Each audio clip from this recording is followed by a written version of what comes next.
Une forte explosion a frappé la ville et tout le ciel s'est rempli de fumée. Le bus roulait rapidement sur une autoroute très fréquentée tard dans la soirée.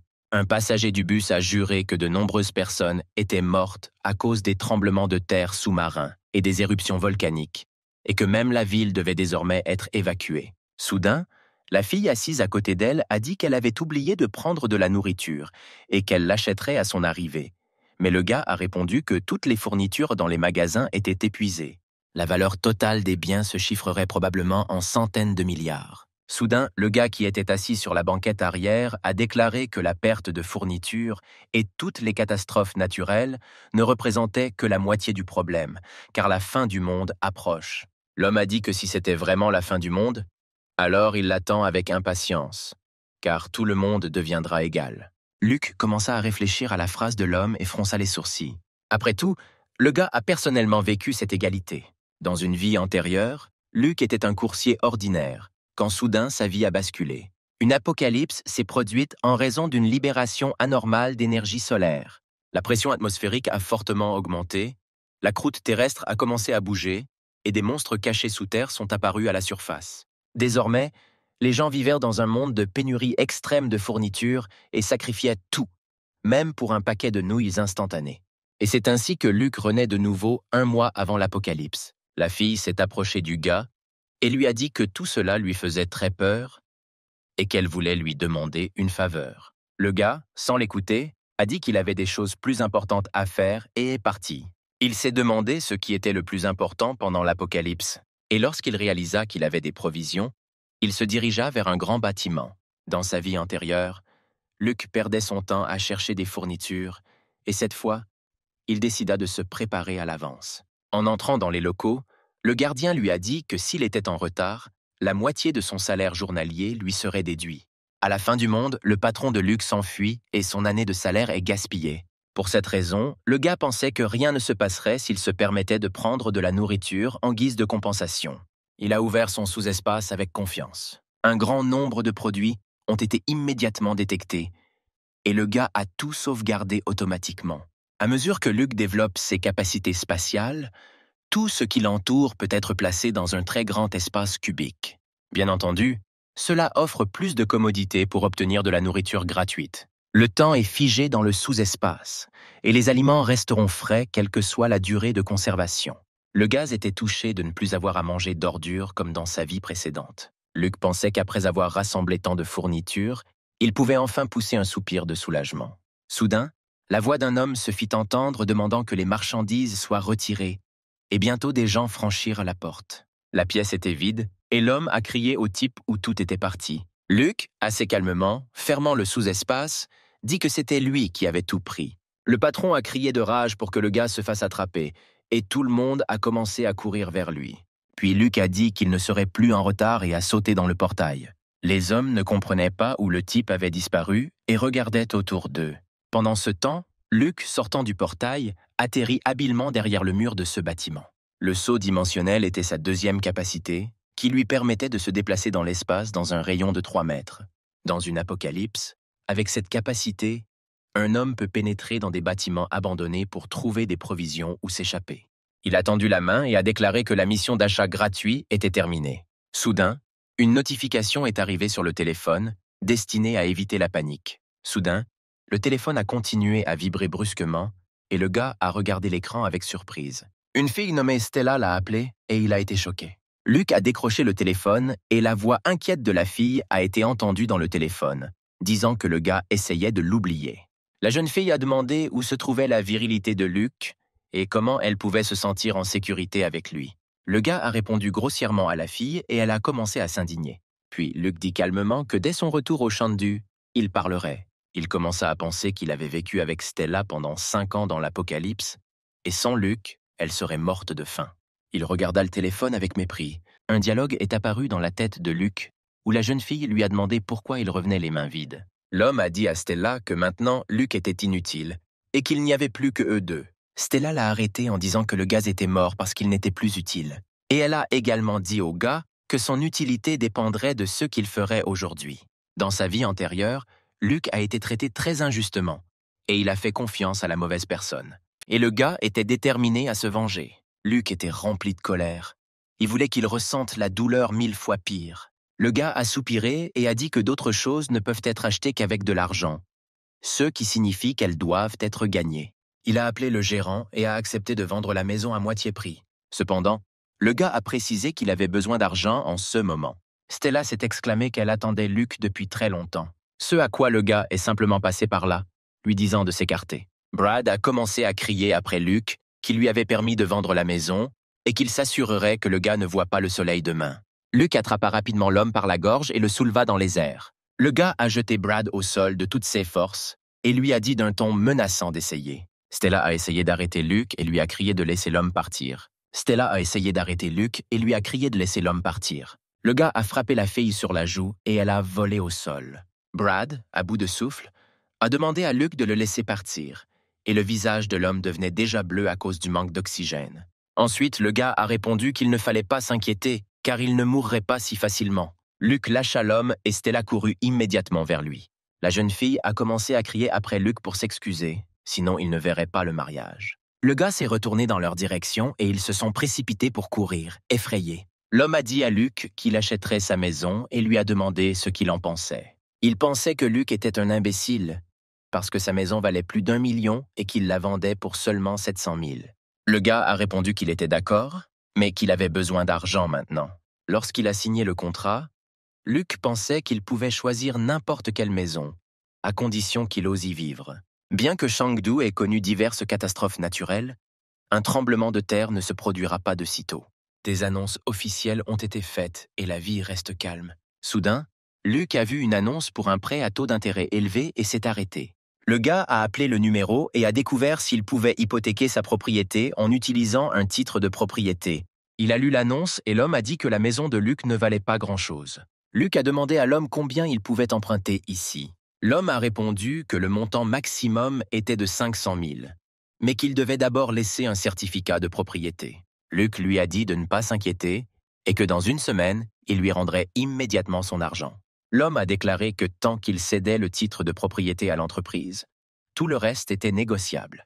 Il a immédiatement reçu un message indiquant que 600 000 $ avaient été déposés sur le compte du type. À cette époque, Stella a dit qu'elle voulait juste reprendre sa propre maison.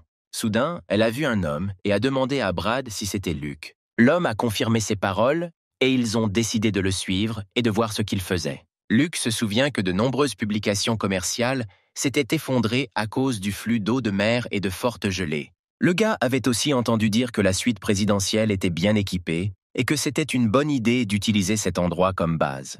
Même si de nombreux entrepôts sont déjà vides, il y a suffisamment de plats et d'ingrédients chauds. Le gars a été accueilli par la gérante du restaurant nommée Abby et lui a demandé comment elle pouvait l'aider. Luc a dit qu'il voulait réserver 1000 tables pour le banquet, ce qui a beaucoup surpris la jeune fille. Elle pensait que ce jeune homme aux manières si magnifiques devait être une sorte d'homme riche. Luc a répondu qu'aujourd'hui, la caution est de 500 et qu'il les laisse tout livrer à l'adresse indiquée. Le coût de la préparation à lui seul est estimé à 500 000, mais la possibilité de communiquer avec des personnes riches en vaut la peine. La fille a demandé comment elle devait s'adresser au gars, et puis j'ai demandé s'il prévoyait un mariage. Luc était heureux d'avoir 10 millions de repas, payés par une caution de 500 000. Abby pensait à ce moment-là que celui qui l'épouserait aurait beaucoup de chance. Soudain, Stella s'approcha d'elle et lui demanda ce que cet homme venait de faire ici. La jeune fille a précisé qu'il s'agissait de Luc et que c'était son fiancé. Abby a expliqué ce qui s'était passé et s'est demandé pourquoi des gens comme Stella attirèrent les riches. La fille et Brad ont été choqués que Luc ait l'argent nécessaire pour réserver un banquet de 10 millions. Abby a expliqué que les gens riches aiment jouer à cacher leur identité. Donc, ils ne la révèlent que le jour de leur mariage. Brad se demandait si Luc était vraiment si riche. Puis Abby leur montra que le type venait de payer 500 000 roubles. Brad a demandé à la fille qui il pouvait inviter à un tel banquet. Il se demanda ce qu'il devait faire, ce à quoi Stella répondit qu'elle devait prendre l'initiative. Elle était heureuse, car elle n'avait jamais imaginé un tel scénario de sa vie, et de manière inattendue, cela se produirait précisément à cause de lui. Le gars, assis à table, a écrit une annonce sur son téléphone pour la vente d'une maison et a immédiatement réfléchi à un plan pour dépenser l'argent. Il était très confus, car il comprenait que sans prêt, tout son projet serait inutile. Luc a pris beaucoup de photos, et les montants des prêts ont diminué ou augmenté. Il a reçu une notification sur son téléphone indiquant que les fonds avaient été approuvés et crédités.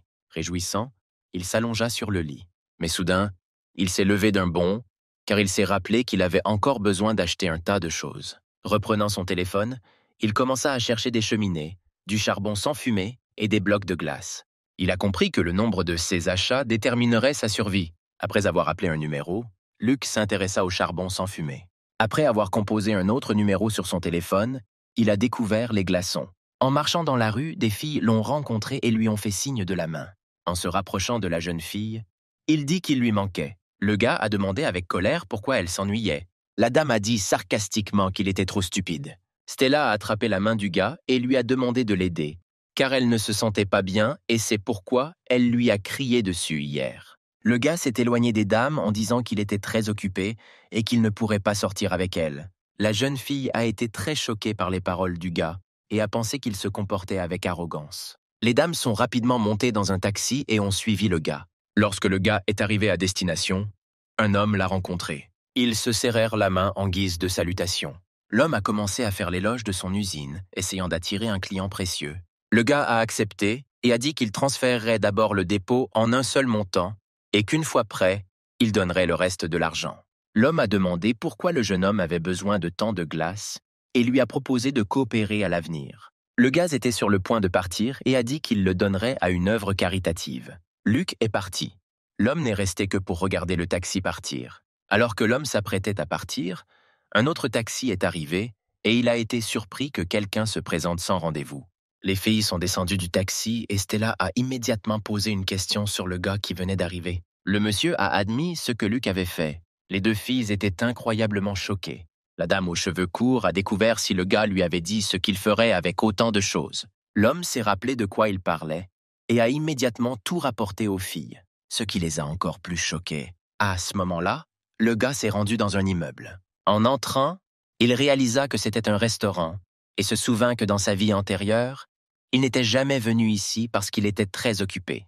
S'asseyant à une table vide, il commença à regarder le menu. Sur la dernière page, le gars a vu un gros point d'interrogation. La serveuse a dit que ce plat avait été préparé personnellement par le chef de leur restaurant musical. Luc a dit que cela avait l'air intéressant. Dans une vie antérieure, au début de l'Apocalypse, une force étrange a provoqué la mutation de nombreuses créatures.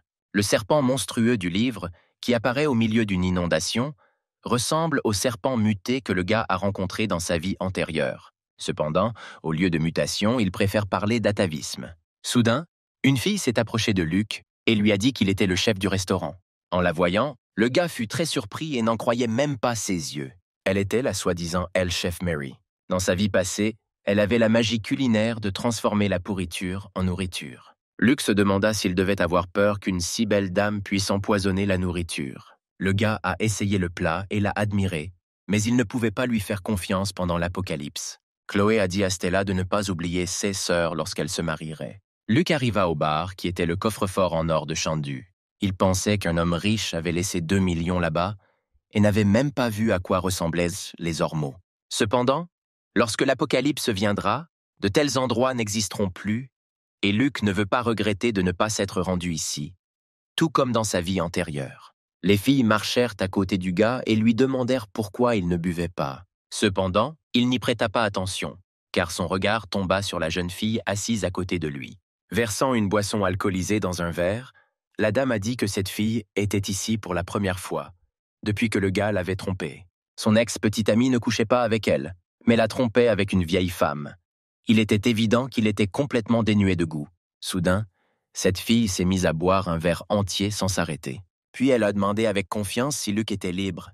Elle a commencé à harceler le gars et à lui demander s'il acceptait de passer du temps. Les filles ont soutenu sa décision et Stella a soudainement attiré l'attention sur elle. La jeune fille et sa sœur étaient furieuses que Luc la trompe. À ce moment-là, le gars a invité la fille ivre à sortir et elle a trouvé qu'il était très courageux. Il lui prit la main et ils montèrent en courant. Stella et Chloé ont crié au gars d'arrêter. Luc et la jeune fille coururent dans la première pièce libre à l'étage. Le gars a commencé à lui expliquer les deux filles qui avaient commencé à les poursuivre. Soudain, la jeune fille, embarrassée, commença à dire que c'était sa première fois. Puis Luc lui a donné une claque et lui a dit de se réveiller. Il lui a également dit de faire des réserves de nourriture et de ne pas sortir. De plus, les gens obsédés par l'amour ne devraient pas venir dans de tels endroits, alors le gaz a suggéré à la fille d'oublier cela. Luc pensait qu'il était rare d'avoir une telle opportunité, et partir ainsi était vraiment une grande perte. Cependant, avec Chloé et Stella aujourd'hui, il n'y a clairement aucune chance. Les ouvriers ont demandé à Luc s'il avait peur que la glace fonde, puisqu'il n'y avait pas de chambre réfrigérée dans l'entrepôt. En se frayant un chemin à travers la foule, Brad a déclaré à Stella que le gars avait loué un grand entrepôt en banlieue et avait acheté beaucoup de gros appareils. Soudain, Chloé tourna son attention vers les ouvriers et leur demanda s'il ne s'agissait pas d'un banquet organisé par cet hôtel. Elle a demandé à Stella ce qu'elle pensait du gars qui lui avait soudainement proposé. Ensuite, la fille a dit que même si Luc proposait, elle ne serait pas d'accord et a demandé à Chloé de l'y emmener. Elle a demandé avec confiance à Luc pourquoi il achetait tant de choses et ce qui se passait. Ensuite, le gars a demandé si la fille pouvait l'aider à déplacer ses affaires et a dit que dès qu'ils auraient fini, il raconterait tout. Stella était surprise car elle ne pouvait pas faire ce genre de travail parce qu'elle allait devenir une femme riche. Chloé a alors dit que c'était peut-être un test pour voir si elle était apte à être sa femme. En entendant ces mots, Stella a immédiatement dit à Luc qu'elle n'était pas une poule mouillée et a accepté de l'aider. Elle pensait que pour devenir une femme riche, il fallait être bien équilibré, et si une fille réussit ce test, Luc l'épouserait certainement aujourd'hui. Et Chloé pensait à ce moment-là que tous les gens riches sont très lubriques, et que si elle ne peut pas devenir la femme d'un homme, alors elle peut devenir une maîtresse. Et Luc a alors estimé qu'il ne fallait pas laisser le travail se perdre, car une grande quantité de nourriture pourrait être gaspillée, car cela prend beaucoup de temps. À la fin de la journée, ils ont finalement terminé et le gars l'a annoncé avec confiance. Stella était indignée qu'il déplace les choses du matin au soir sans interruption et a déclaré que dès qu'elle deviendrait la femme du gars, elle s'approprierait tout l'argent. Chloé a déclaré que les blocs de glace qu'il transportait pesaient apparemment plus de 100 livres. La jeune fille se demanda pourquoi, puisque le test était terminé, les riches invités n'étaient pas encore apparus. À ce moment-là, Luc a donné de l'argent aux ouvriers pour le travail effectué et a déclaré qu'il transférerait le reste de l'argent un peu plus tard. Les hommes ont joyeusement remercié le gars. Soudain, une fille s'est approchée de Luc et lui a demandé si le gars voulait dire quelque chose. Ensuite, le gars l'a remercié et lui a dit qu'il n'y aurait pas de paiement et qu'elle pouvait y aller. Stella dit avec inquiétude qu'il plaisantait peut-être et que les invités viendraient maintenant. Luc se tourna vers elle et lui dit qu'il devait beaucoup d'argent et que même s'il le voulait, il ne pourrait pas bien vivre. Chloé objecta que les dépenses pour les restaurants et un banquet s'élevaient à une somme importante et qu'il ne pouvait pas être pauvre. Ensuite, Luc a expliqué que s'il y avait un grand patron qui voulait faire une bonne action, le gars a gentiment accepté de l'aider. La fille a attaqué le gars en disant qu'il lui avait menti pendant tout ce temps. Le gars a esquivé et a demandé calmement sur quoi il avait menti à Stella. La fille a commencé à crier que le gars pouvait oublier de l'épouser, car il n'était pas un homme riche de la deuxième génération. Puis, Luc a dit sévèrement que personne n'avait besoin d'une chercheuse d'or comme elle. Les filles ont commencé à partir en disant qu'elles feraient regretter au gars ce qu'il avait fait. Luc s'est retourné et a dit que lorsque l'apocalypse arriverait, il pleurerait. Lorsque le gars est entré dans l'entrepôt, il pensait que toutes les fournitures et ressources étaient prêtes. Il ne restait plus qu'à attendre l'apocalypse. Luc a commencé à ouvrir le sous-espace pour y déplacer toutes les choses. L'homme s'est tourné vers Stella et lui a dit qu'il lui avait promis une belle vie. Brad a dit que Luc traitait mal la fille et qu'elle aurait dû le quitter et commencer à sortir avec un homme. Il a également dit à Stella de ne pas s'inquiéter, car son frère aîné la vengerait. Soudain, la jeune fille vit Luc et s'exclama ce qu'il faisait ici. Quand Brad a vu le gars, il a dit à son frère que c'était Luc qui avait levé la main contre lui. L'homme a déclaré avec fureur qu'il avait l'intention de retrouver l'homme et qu'il ne pensait pas qu'il oserait toucher son jeune frère. Brad a demandé si l'homme le connaissait, ce à quoi il a répondu que l'homme lui avait hypothéqué sa maison et lui avait emprunté 600 000 $. Les filles étaient indignées que depuis que Luc s'était endetté auprès de son frère aîné Brad, il ne connaissait clairement pas sa place. Le gars a dit avec un visage impassible qu'il ne pouvait même pas profiter de la bonne nourriture. L'homme s'est approché de Luc et lui a dit que demain il devrait rendre l'argent et il s'est bien amusé au restaurant. Brad était furieux et a dit que le gars ne pouvait rien faire et qu'il devait mettre fin à ses jours. Abby est soudainement apparu et a demandé ce qui se passait. Ensuite, l'homme a dit à Luc de s'agenouiller et de demander pardon afin que lui et son frère puissent considérer l'affaire résolue. La jeune fille s'est tournée vers le gars. Alarmée, ce à quoi il a répondu qu'il ne s'agissait que de quelques parasites. Puis l'homme est finalement devenu furieux et a dit que Luke avait fini. Soudain, la porte s'ouvrit et un homme de grande taille entra et demanda ce qu'il faisait ici. Il a demandé sévèrement qui leur avait permis de créer des problèmes ici. Le frère aîné de Brad s'est immédiatement excusé et lui a demandé ce qu'il faisait ici. Mark était un homme d'affaires bien connu à Xiandu, mais il possède également un vaste réseau dans le monde souterrain. Pendant l'Apocalypse, un homme est devenu le chef du Shandu, et le chef infernal était également sous son aile. Luke a entendu dire que les mutations ataviques étaient les premières à se produire dans cet hôtel, et Mark a commencé à être appelé le broyeur de crâne. Le gars a pensé qu'il devrait s'excuser auprès de l'homme, car les capacités de Mark deviendraient bientôt les siennes. L'homme remarqua Luke et dit qu'il avait un look plutôt intéressant.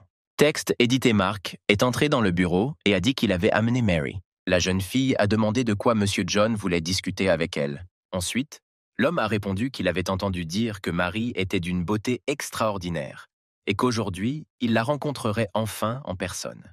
Il tendit le vin à la jeune fille et lui dit qu'il devrait boire. La jeune fille regardait le verre avec horreur et le vin qu'il contenait avait l'air très effrayant. Dans sa vie antérieure, Luke s'est caché dans le sous-sol avec Stella et a à peine survécu à l'apocalypse à cause de la chaleur extrême. Il n'aurait jamais pensé qu'il la quitterait cette fois et qu'elle finirait par suivre le gars. Pour Luke, c'était une bonne occasion de régler de vieux comptes avec Stella. L'homme a dit à Brad qu'il faisait plus chaud la nuit que le jour, et le gars a répondu que c'était pourquoi il avait décidé d'inviter tout le monde à se rafraîchir. L'idée de filles en maillot de bain excitait les gars et ils les attendaient avec impatience.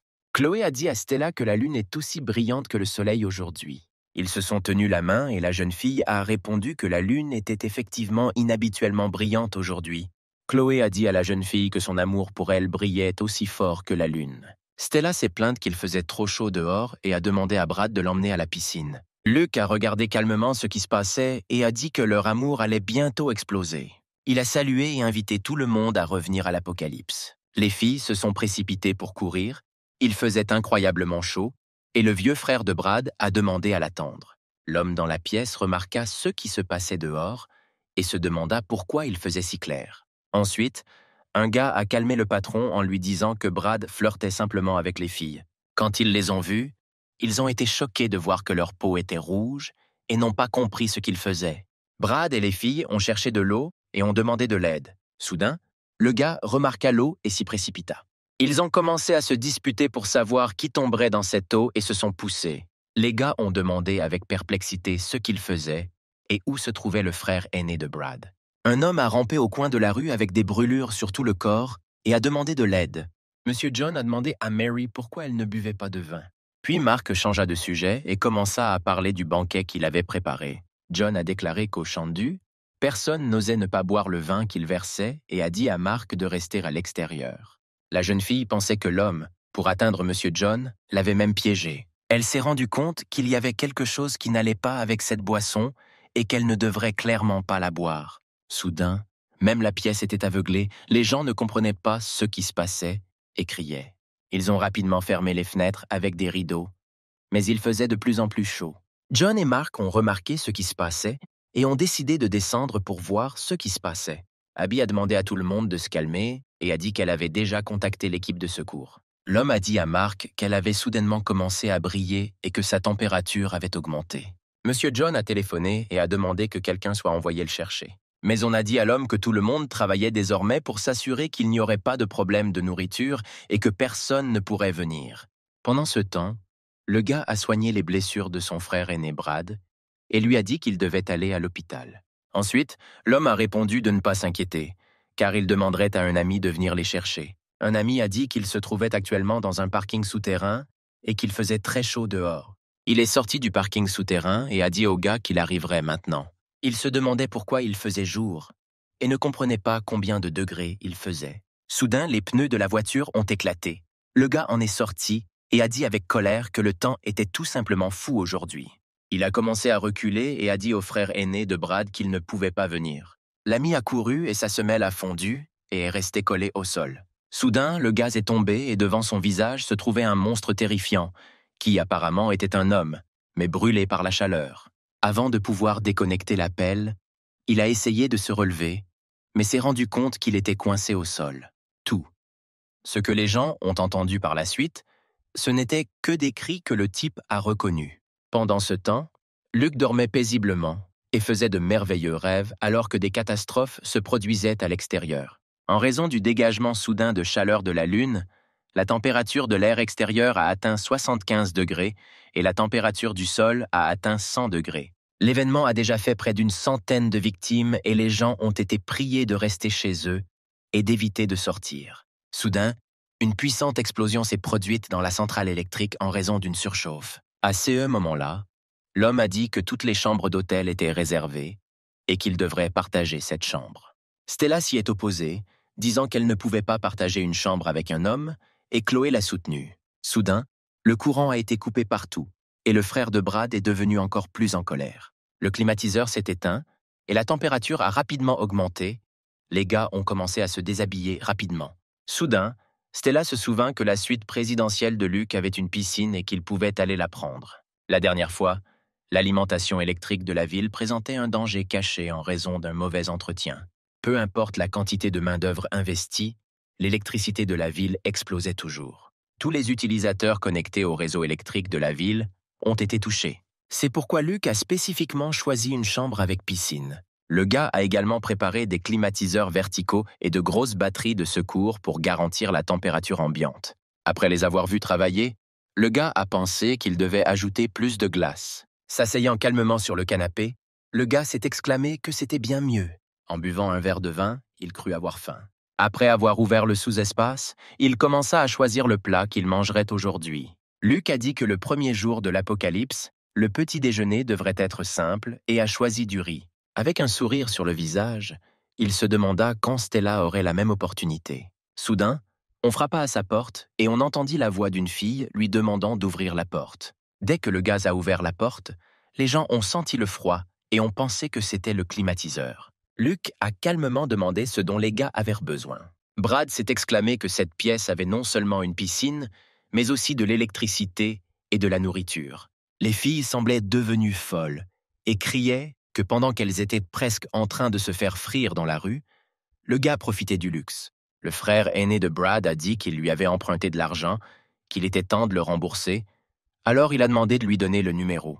Se dirigeant vers Luke, il dit que s'il ne donnait pas son numéro, l'homme le jetterait simplement hors d'ici. Soudain, l'homme a sorti une arme à feu et a tiré sur l'homme en plein ventre. Luke a dit que s'il faisait un pas de plus, il deviendrait un homme mort. Tout le monde était choqué que le gars ait une arme à feu et ne comprenait pas où il l'avait obtenue. Le frère aîné de Brad a répondu avec colère qu'il était cruel et qu'il devrait abandonner. Cependant, ses paroles étaient un mensonge, et il courut à nouveau vers Luke. Et soudain tout le monde se figea sous le choc. Le gars a tiré directement dans la jambe de l'homme, et celui-ci a crié fort de douleur. Luke lui a dit de ne pas perdre son temps et de sortir d'ici. Il a commencé à compter jusqu'à 3 et l'a prévenu qu'il valait mieux qu'il disparaisse de la vue du gars. À cette époque, Mark était indigné qu'il ne puisse y avoir de nourriture à l'hôtel. Abby a essayé d'expliquer qu'il y a quelques jours, quelqu'un avait réservé 1000 tables pour un banquet et qu'il n'avait presque plus d'ingrédients.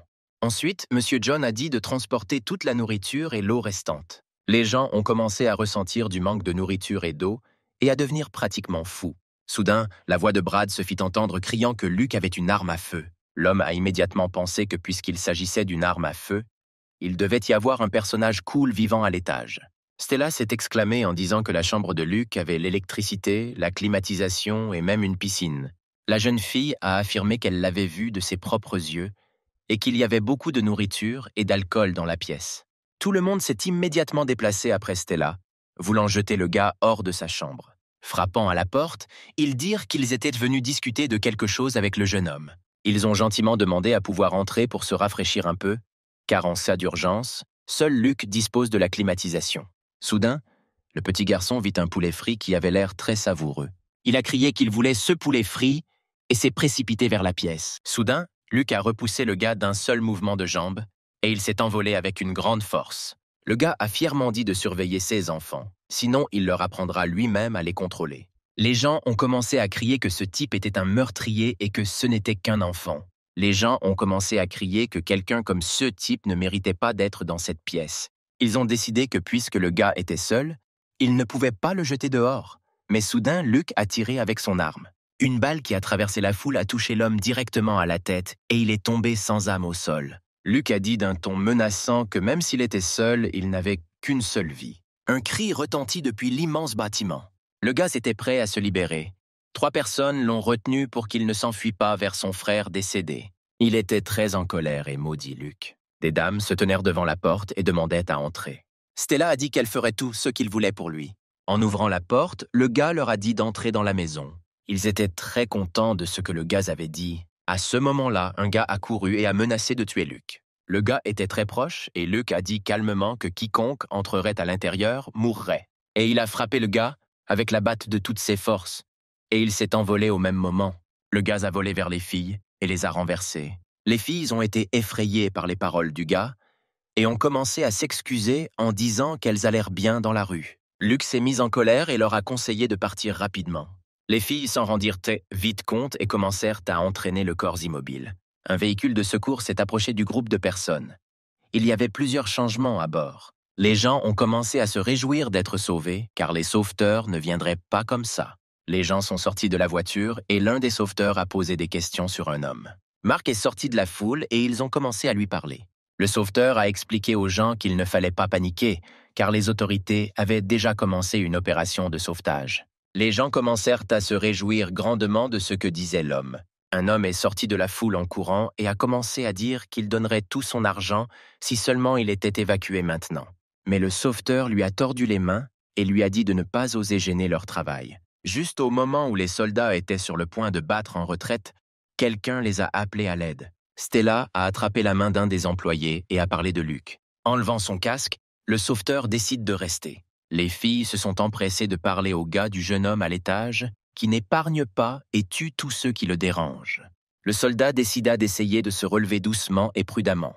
Stella pensait que lorsque le soldat libérerait la présence de Luke dans la maison, elle y irait et y resterait jusqu'à la fin. Le gars se tenait dans l'escalier et examinait la zone où il devrait se rendre ensuite. En face du gars, il y avait une fleur. Dès qu'il a voulu marcher dans cette fleur, il a vu une caméra. Ensuite, des cartouches ont volé de la pièce vers le gars, qui ont commencé à exploser au contact du sol, émettant une substance inconnue.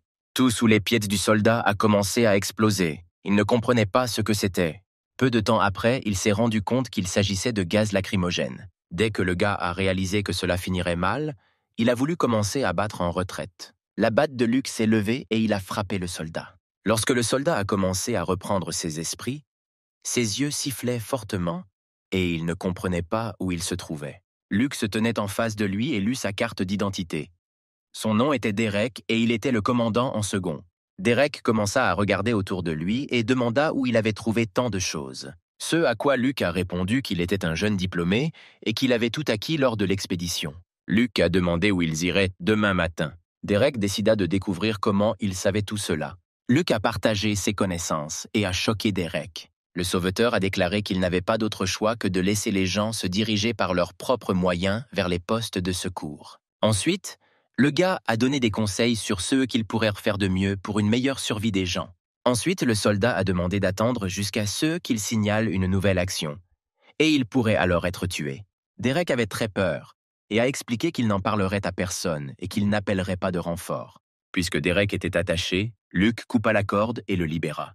Le gars a dit qu'il le respectait et qu'il l'avait donc laissé partir, mais qu'il ne tolérerait pas une deuxième visite. Derek a demandé s'il avait peur d'appeler des renforts. Le gaz a dit qu'il n'avait rien à craindre et qu'il devrait lever les yeux.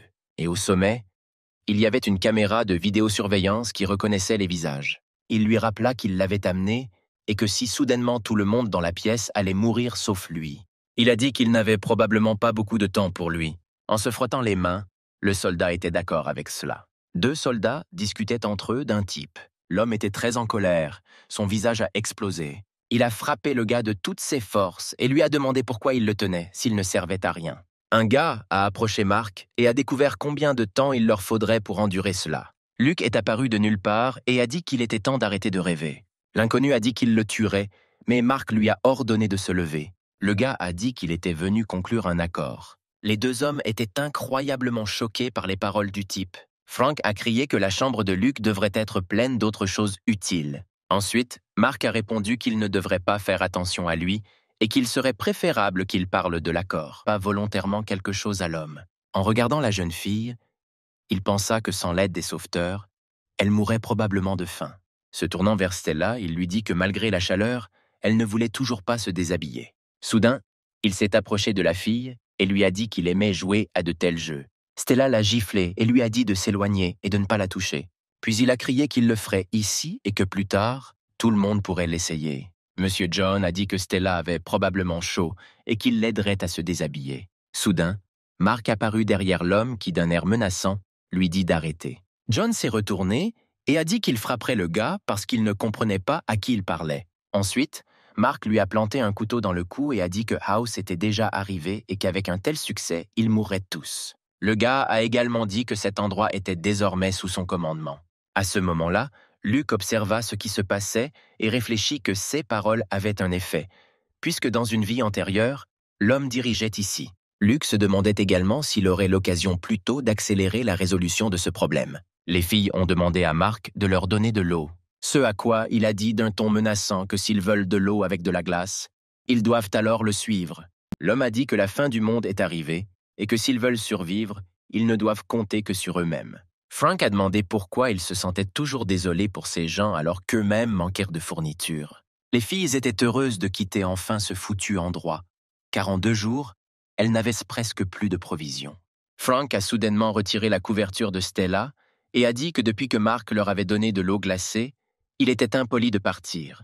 De plus, il a rappelé que la jeune fille avait dit qu'elle était prête à tout. À ce moment-là, les hommes sous la couverture marchaient dans la rue et pensaient qu'après que Mark avait pris le contrôle de cet endroit, il n'avait reçu ni eau ni nourriture. Ils ont compris qu'il n'était pas sûr de rester à l'hôtel et qu'il valait mieux avoir au moins une petite chance de survie en se rendant au point de secours. Même avec les planches attachées aux semelles de leurs chaussures, ils pouvaient encore sentir la chaleur venant du sol. Soudain, l'homme est tombé au sol et a immédiatement commencé à fondre.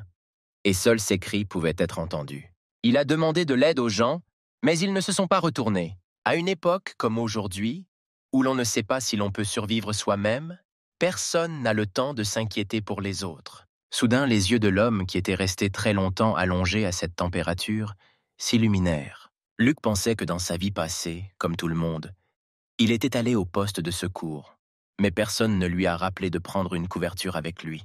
À ce moment-là, Frank a commencé à déchirer les vêtements de Stella et la jeune fille a essayé de gagner du temps en l'invitant dans la pièce. L'homme objecta qu'il n'y avait personne dont il fallait avoir honte, sauf peut-être les fantômes.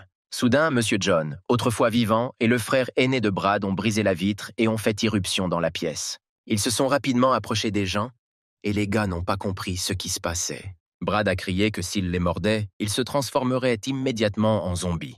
Puis Mark s'est tourné vers le gars et, l'attrapant par le cou, l'a invité à aller le découvrir.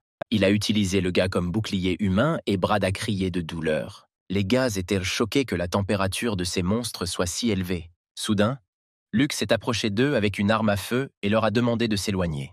Frank a rétorqué que ce type voulait affronter des monstres. Puis un plan est venu à l'esprit de Mark selon lequel, après que Luke ait tué ces monstres, il le tuerait. Pendant l'apocalypse, les cadavres exposés au soleil vont muter, mais ils ne deviendront pas des zombies et ne propageront pas le virus. Alors Luke a commencé à les appeler des démons de la sécheresse. 2 monstres se tenaient en face de Luke, mais il n'avait même pas peur. Il commença à penser aux démons. Il pensait que l'un d'eux avait tué un homme et que l'autre voulait se venger. Et l'autre est devenu un démon de la sécheresse parce que Luke l'a tué. Dès qu'un des monstres s'est dirigé vers le gars, Luke a pris l'épée plus forte dans ses mains et s'est enfui. Il se jeta sur le démon d'en haut, leva les mains et se balança vers le monstre. Le corps du monstre s'est brisé en 2 après avoir été touché par l'épée. Du corps du démon a émergé un noyau cristallin capable de créer un physique surhumain. L'ayant attrapé, Luke commença à s'enfuir, car le 2e monstre était déjà beaucoup plus proche. Courant sauvagement, Luke se leva d'un bond, poussa le démon et dit que ce monstre resterait sur les autres. Il commença à monter les escaliers et dit au revoir aux autres. Le capitaine, prenant le corps d'un de ses camarades presque tué, le jeta droit dans les bras du monstre. Le type qui avait été projeté s'est mis à crier très fort, alors que le corps du monstre brûlait. Par derrière, le capitaine lui cria de prendre l'arme et de tuer le démon. À ce moment-là, Luke versa quelque chose d'inconnu dans un verre et commença à réfléchir. Le gars a décidé qu'il devait d'abord laver soigneusement le noyau, puis l'avaler. Luc but le verre de liquide d'un seul coup. Ses yeux commencèrent à briller d'une flamme rouge vif. Le corps du gars brûlait. Ses vêtements étaient déchirés. Il criait. Les veines sur tout le corps du gars étaient enflées, comme si elles étaient sur le point d'éclater. À cette époque, le commandant et ses camarades étaient en train d'achever le démon. Frank attrapa la main de la jeune fille et commença à la serrer, car elle se trouvait dans un état différent et confrontée à de nombreux problèmes. Chloé avait très peur, et l'homme continuait de lui crier dessus. Stella a accepté de coopérer avec eux, mais a demandé à être nourrie en premier et à manger de la viande. Puis le capitaine regarda sévèrement la jeune fille et lui demanda à nouveau si elle voulait vraiment de la viande. L'homme tendit un couteau à la jeune fille pendant que les autres tenaient Chloé. Son visage était très tendu et elle avait peur. Mais Stella s'est rapidement remise du choc. Elle a pris le couteau des mains du commandant et a commencé à attaquer la jeune fille. Chloé a crié de peur et a demandé de ne pas faire ça. Les yeux de Stella brûlaient de soif de sang. Prenant le couteau plus confortablement, elle dit à son amie de ne pas se tromper et que récemment elle voulait lui donner la place d'appât. Stella a plongé le couteau dans le corps de Chloé sans remords. Les hommes étaient complètement confus. Stella a ri bruyamment et le corps de Chloé s'est effondré au sol et du sang rouge sang a commencé à couler. La fille a crié à Luc en larmes qu'elle le tuerait sans pitié. Le patron a commencé à parler aux équipes, mais dès que Frank a voulu lui dire quelque chose, Frank a immédiatement fermé la bouche. Frank a crié à ses camarades de trouver une fille. Luc sauta au sol avec une telle force que le sol sembla s'effondrer. Luc pensait que c'était probablement dû à sa force physique, puisque sa résistance à la chaleur s'était améliorée. Allongé sur le sol, Luc frappa du poing et réalisa que sa force physique avait également augmenté. Jessica se dirigea vers la porte et commença à frapper. Un gars est immédiatement sorti et a demandé ce qui se passait. En voyant les parties nues du corps du gars, elle a éclaté de rire. Le gars a souri sarcastiquement et a dit qu'il ne pouvait pas la laisser entrer parce qu'ils venaient de se rencontrer pour la première fois. En entrant dans la maison, Jessica regarda autour d'elle et réalisa qu'elle devait faire ses preuves pour y rester. Le gars a dit qu'elle était assez bonne, mais qu'il n'avait pas assez de ressources. Le gars a souri et a dit à la fille de considérer cette maison comme sa deuxième. Luc l'a averti de bien se comporter et de ne lui cacher aucun secret. La fille a remercié et félicité le gars pour ses techniques. Les yeux du gars s'illuminèrent et il lui dit de se déshabiller. Jessica était très confuse et ne comprenait rien. Là où se trouve Luc, il n'y a pas lieu de s'inquiéter du temps chaud ou d'être mangé par les autres. Pour ceux qui sont dehors, cet endroit est comparable au paradis. Le gars a compris la tête de la fille et a dit que maintenant il lui offrirait autre chose. Il a également déclaré qu'il y avait réfléchi avant de commencer de toute façon. Luc n'a pas fait cela pour forcer, mais simplement pour l'empêcher de faire quelque chose d'inapproprié. La jeune fille est venue vers lui en tenue d'infirmière et lui a demandé si la tenue était trop petite. Ensuite, le gars a répondu avec un visage pensif qu'il était tout simplement parfait. Soudain, ils ont commencé à frapper dans la... Il a ouvert la porte et a dit au gars de ne pas se précipiter pour la démonter, car si elle était endommagée, il y aurait des problèmes. Les gars étaient heureux qu'ils soient enfin sortis et ont commencé à rire. Un ami, l'un des gars, a sauté du coin et a crié à Luc de mourir. Mais le gars était préparé et a facilement ligoté l'homme. Soudain, Stella se libéra des bras de Mark et Frank et courut vers Luc. Elle courut vers lui aussi vite qu'elle le pouvait et lui cria de l'aider. Le gars a dit que dès qu'elle goûterait de la viande humaine, son corps muterait et elle ne serait plus humaine. Ensuite, Mark a répondu que de toute façon, la fin du monde est déjà arrivée et que peu importe qui il mange. Tandis que Luc tenait la jeune fille par la gorge, elle dit qu'après avoir mangé, son corps était rempli de force. Elle a crié qu'elle avait hâte de goûter au gars. Après ces mots, Luc le rejeta pour qu'il s'envole. Stella s'est accrochée au bâtiment et a dit qu'elle ne laisserait pas le gars partir si facilement. Mais soudain, elle sentit la chaleur qui sortait et elle ne pouvait plus tenir. Les hommes ont commencé à attaquer le gars de tous les côtés et la rage était visible dans ses yeux. Ils ont dit que maintenant, non seulement ils étaient devenus plus forts, mais qu'ils avaient également amélioré leur réaction et leur vitesse. Si l'écoutille les frappait de manière inattendue, ils ne seraient toujours pas en mesure d'attaquer chacun d'eux. Après tous les mots du gars, il l'a attrapé par la tête et lui a demandé s'il avait fini de parler. Après quoi, sans attendre de réponse, il le frappa au sol en lui disant de mourir. Après cela, il a décidé de se battre avec un autre homme qui tentait de l'attaquer avec un couteau. Il a attrapé Mark par le cou et il a commencé à s'étouffer. Soudain, leur combat fut interrompu par une créature monstrueuse qui apparut soudainement au coin de la rue. C'était Mary, qui dans sa vie passée est devenue un sacré chef. La regardant calmement, Luke lui demanda s'il avait bien compris de qui il s'agissait. Il était surpris que la fille se soit transformée si rapidement, et son affection semblait assez profonde. Tenant Marc par le cou, Luke dit que Mary devait disparaître. Sinon, il la tuera à nouveau. La jeune fille admirait Oignon parce qu'il s'occupait seul de l'ensemble du gang. Cependant, il lui semblait que ce monstre dégageait une sensation très dangereuse. Jessica pensait qu'elle devrait aider Luke d'une manière ou d'une autre afin de ne pas devenir un fardeau pour lui. Elle a crié son nom et le gars s'est retourné. La fille a dit qu'elle voulait l'aider à vaincre ce monstre. Il était surpris que Jessica n'ait pas peur et ne se cache pas. Oignon a dit que de cette façon, la fille ne ferait que le distraire. Le monstre aux yeux rouges vifs grogna de colère. Il s'est précipité pour attaquer Luke et a déchiré sa chemise. Mais le gars n'avait plus une seule blessure, car il avait activé un super pouvoir appelé Berserk. Puis Mary a décidé d'attaquer le gars par derrière. Elle le mordit à l'épaule de toutes ses forces, mais la jeune fille fut incapable d'enfoncer plus d'un croc. Oignon demanda calmement pourquoi elle ne pouvait pas le mordre. Puis le gars lui a pris les mains et s'est levé dans les airs pour y mettre fin. Il a attaché les monstres et leur a demandé s'il était prêt pour sa mort. Après ces paroles, il a projeté Mary contre le sol de toutes ses forces, à tel point qu'il s'est fissuré. Oignon a déclaré qu'il prévoyait qu'il souffrirait énormément pendant l'apocalypse, mourant lentement d'agonie. Mais maintenant, il devra d'abord tuer Mary. Soudain, le monstre attrapa le mort avec sa queue. Puis, elle l'avala tout entier avec un regard terrifiant. La jeune fille a immédiatement régénéré ses bras et a commencé à paraître encore plus forte. Le gars était surpris que le monstre puisse faire ça, et il était clair sur son visage qu'il ne savait pas quoi faire.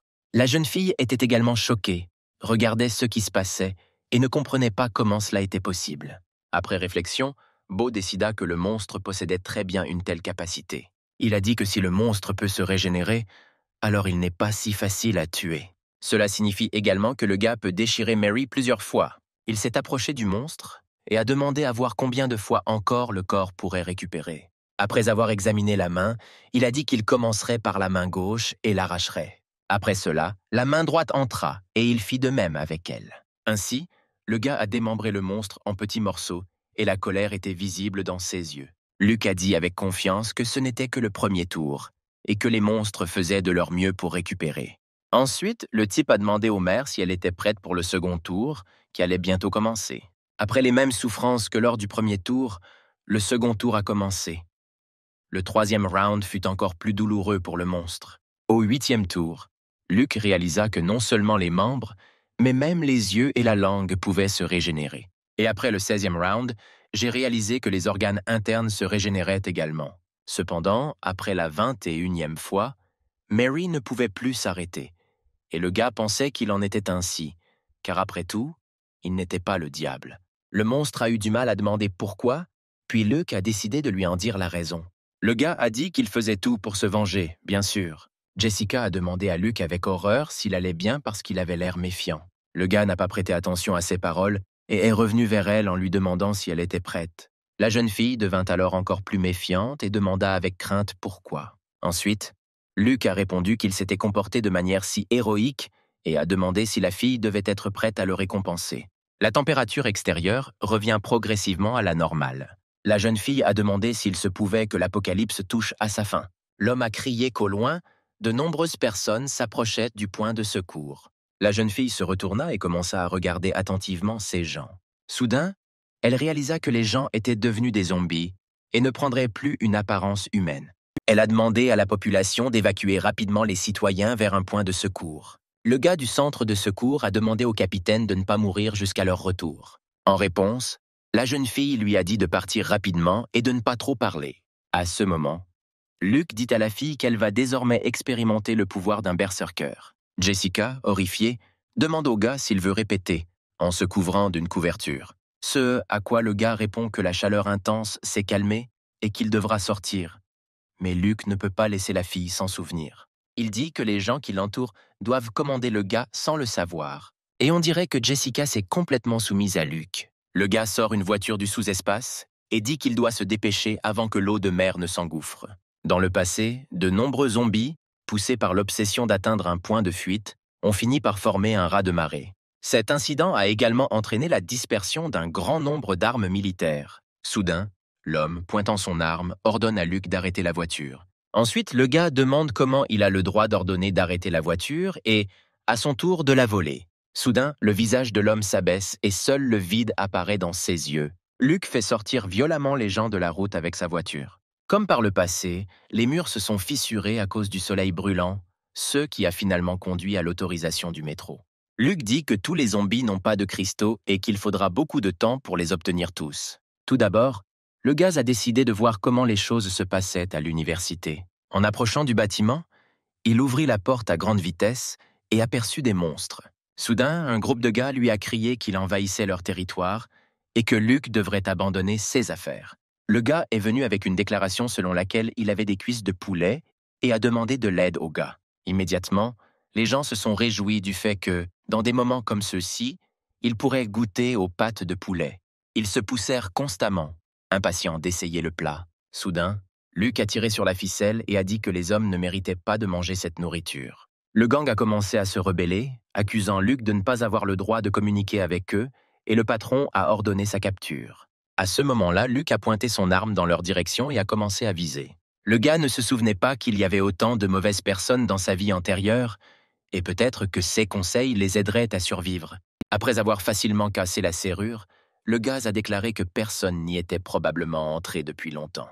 De nombreux serpents étaient déjà morts, et l'air était chargé d'une odeur de pourriture. Soudain, Luke aperçut le futur chef de l'armée des serpents à sonnette d'eau. Luke réalisa immédiatement que le serpent survivait en mangeant ses proches. De sa vie, ce serpent fut l'un des premiers à subir une mutation atavique. Le gars savait que dans exactement une semaine, lorsque l'inondation commencerait, elle commencerait à muter.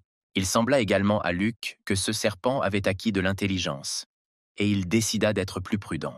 Soudain, une voix se fit entendre devant la porte demandant qui était dans le laboratoire. Les types armés ont dit qu'ils savaient que Luke se cachait là-bas. Ce à quoi Luke a répondu que ce sont des moments critiques et qu'il ne peut pas leur ouvrir la porte.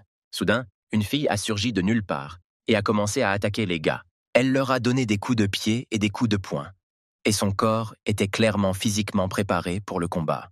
Elle a attrapé l'un des gars et a commencé à lui gratter le visage. Soudain, ils ont pointé une arme sur elle par derrière et ont dit qu'elle bougeait bien. La fille a sauté sur le gars et n'a plus pu s'en débarrasser. Elle a essayé de sortir et a demandé ce que faisait le gars. Luke l'a attachée et l'a attachée à une chaise, se demandant également ce qui se passait. Rox s'est présenté et a conseillé au gars de se comporter décemment et aussi de la laisser partir. Luke lui demanda calmement si elle connaissait un homme nommé Derek. La fille a demandé avec surprise comment elle le connaissait, et le gars a répondu qu'il lui avait déjà sauvé la vie. Un groupe de fugitifs s'est emparé de l'école et a utilisé les élèves comme otages. À ce moment, Derek a conduit les civils à partir en premier. Mais il ne s'attendait pas à ce que certains prisonniers évadés aient infiltré les rangs des citoyens ordinaires. Ensuite, Luke a dit que dans ce cas, ce n'était pas la faute de Rox. La fille a demandé combien de temps le gars la garderait attachée et lui a demandé de la détacher dès que possible. Luke a dit qu'il ne la détacherait qu'à condition qu'elle ne le serre plus avec ses jambes, comme elle l'avait fait auparavant. La jeune fille a dit qu'elle avait encore des choses à faire et que tout ce qu'elle pouvait faire était de fournir un appui-feu. Ensuite, Luke a déclaré qu'il prévoyait d'attaquer secrètement leur forteresse, car ce n'est qu'en rendant les fournitures que les gens de l'école resteraient en vie. Puis Rox a dit que cela pourrait être leur première et dernière réunion. Le gars a dit que Derek est son frère et qu'il devrait l'aider. À ce moment-là, l'homme a demandé comment tout s'était passé. L'un des soldats a dit au patron qu'ils l'attendèrent dehors. Le commandant a ordonné à ceux qui n'avaient pas encore combattu d'aller au front. Et si quelqu'un était destiné à mourir, que ce soit eux. Leur conversation fut interrompue par la silhouette d'un homme, et c'était Luke. Le soldat a été choqué par la façon dont le type est arrivé ici, car il y avait des gardes devant la porte. Le gars a répété la question du soldat. Luke tendit la main comme s'il tenait une arme à feu. D'un seul mouvement de la main, ses yeux s'illuminèrent. Tout autour est devenu complètement différent, pas comme d'habitude, et tout le monde a commencé à paniquer. En maintenant la gâchette jusqu'au dernier moment, le gars a dit qu'il ne devait pas bouger, sinon il mourrait. Puis le capitaine s'est mis encore plus en colère, lui disant d'arrêter de faire l'imbécile avec lui. Immédiatement, l'un des soldats a été tué. La jeune fille, avec le fusil à la main, a tiré, affirmant qu'elle avait confiance dans son plan. Elle se souvint de la façon dont il l'avait persuadée en une seule phrase. Rox était toujours choqué d'avoir accepté cela. Mais soudain, ses pensées furent interrompues par le fait que les rideaux du bâtiment, à travers lesquels elle regardait, étaient fermés. Elle les a entendus parler de savoir où se trouvait le tireur d'élite. Rox s'est enfui rapidement et a de nouveau été remarqué dans sa tête. La fille a demandé au gars de tenir encore plus de temps pour pouvoir venir vers eux. Grâce à son écouteur, Rox entendait ce que les gens disaient. Après avoir volé dans le bâtiment, la jeune fille a commencé à filmer tout ce qu'elle voyait autour. Mais comme elle était trop rapide, elle n'a pas remarqué celui qui lui disait que les fournitures étaient terminées. L'homme a crié que Luke ne pouvait pas le tuer, car les gens derrière lui le tueraient. Le gars a commencé à étrangler l'homme d'une main et a dit que les autres les rejoindraient également bientôt. Une fille nommée Rox était perplexe et a demandé s'il était le seul à avoir fait cela. Luke s'est justifié en disant que ces gens étaient faibles et il s'est donc rapidement occupé d'eux. Le jeune homme a invité la jeune fille au dortoir des femmes. La jeune fille ne comprenait pas pourquoi elle devait y aller. Le gars a dit que tous leurs camarades étaient rassemblés là. Dans l'une des salles administratives, de nombreux corps étaient pendus. Un homme avec un masque de fer sur le visage a déclaré au capitaine que la jeune fille s'était apparemment enfuie. En marchant entre les cadavres, le gars a trouvé une fille encore en vie. Puis il a ordonné qu'elle soit démontée. Il était difficile pour le gars de faire descendre la fille suspendue. Une fois descendue, il commença à interroger la jeune fille, à quoi elle répondit qu'elle avait juste besoin de sa consolation. Prenant le fouet dans ses mains, il lui demanda comment c'était, et d'un coup sec de fouet, il frappa la jeune fille de toutes ses forces, de sorte qu'elle se mit à crier. Après cela, le gars lui a demandé comment elle se sentait. La jeune fille a rapidement repris conscience après le coup et a déclaré que maintenant, elle se sentait encore mieux. Michael a demandé qui prenait toutes ses fournitures. Assise sur le canapé, la jeune fille dit que c'était le diable. Le gars lui a dit de dire son nom et la fille a dit le nom du gars. À cette époque, tout le monde se retrouvait dans le dortoir des femmes. Derek a demandé pourquoi Luke était venu et Rox a répondu qu'il avait dit qu'il était son frère. Il y avait une grande blessure sur le corps du gars. Et le gars a demandé ce qui n'allait pas chez lui et a demandé à les lui montrer. Le gars a commencé à dérouler le pansement. Quand il a vu la blessure, il a immédiatement réalisé qu'elle provenait de cannibales et qu'il y avait suffisamment de virus sous leurs ongles. Derek a dit qu'il aurait besoin de beaucoup de médicaments pour guérir, mais à ce moment-là, il était difficile de les trouver. Luke a remis un paquet de médicaments et a dit que cela devrait suffire. Tout le monde était complètement choqué de savoir d'où il les tenait. Le gars s'est souvenu de sa vie passée et du fait qu'il existait un homme dont la puissance de combat était comparable à une bombe nucléaire humanoïde. Derek a dit qu'il devait au gars et lui a demandé pourquoi il était venu. Luke a averti l'équipe qu'une grande sueur allait bientôt commencer et que tout le monde devait donc évacuer, en raison de la chaleur extrême qui a entraîné la fonte rapide des glaciers. Une fille dans la foule a crié que c'était un mensonge. C'était la camarade de classe de Luke, une fille majeure. En voyant le sac du gars, elle lui a demandé s'il avait quelque chose à manger. Seulement, elle voulait effrontément tendre les mains pour prendre le sac. Le gars a giflé la fille sans hésitation. En lui attrapant la joue, elle a commencé à crier au gars qu'il n'osait pas faire ça. Dans la foule, les gens ont commencé à dire du mal de la jeune fille. Elle était très en colère contre les gens et menaçait son père. La fille a demandé si c'était normal. Ce à quoi le gars a répondu qu'elle allait chercher son père et qu'il ne servait à rien de s'arrêter. La dame s'est enfuie de l'auberge en disant que tout le monde est horrible. Michael a doucement attrapé la fille et lui a demandé de lui dire où se trouvait Luke. Après l'histoire de l'évacuation, Luke rentra chez lui. Il alluma le téléphone, le regarda et pensa à attendre le serpent royal doré. Une voiture s'est arrêtée derrière le gars et une fille a commencé à crier de l'intérieur. En entendant une voix familière, le gars s'est retourné parce qu'il pensait à la fille qui était partie à la recherche de son père.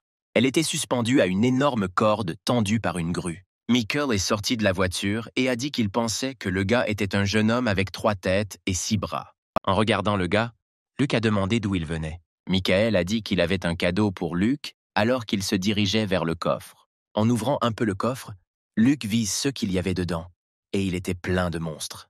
Michael grimpa sur le coffre et demanda si Luke était prêt à mourir. Rox entendit les sons et réalisa qu'il venait de l'endroit où Luke était parti.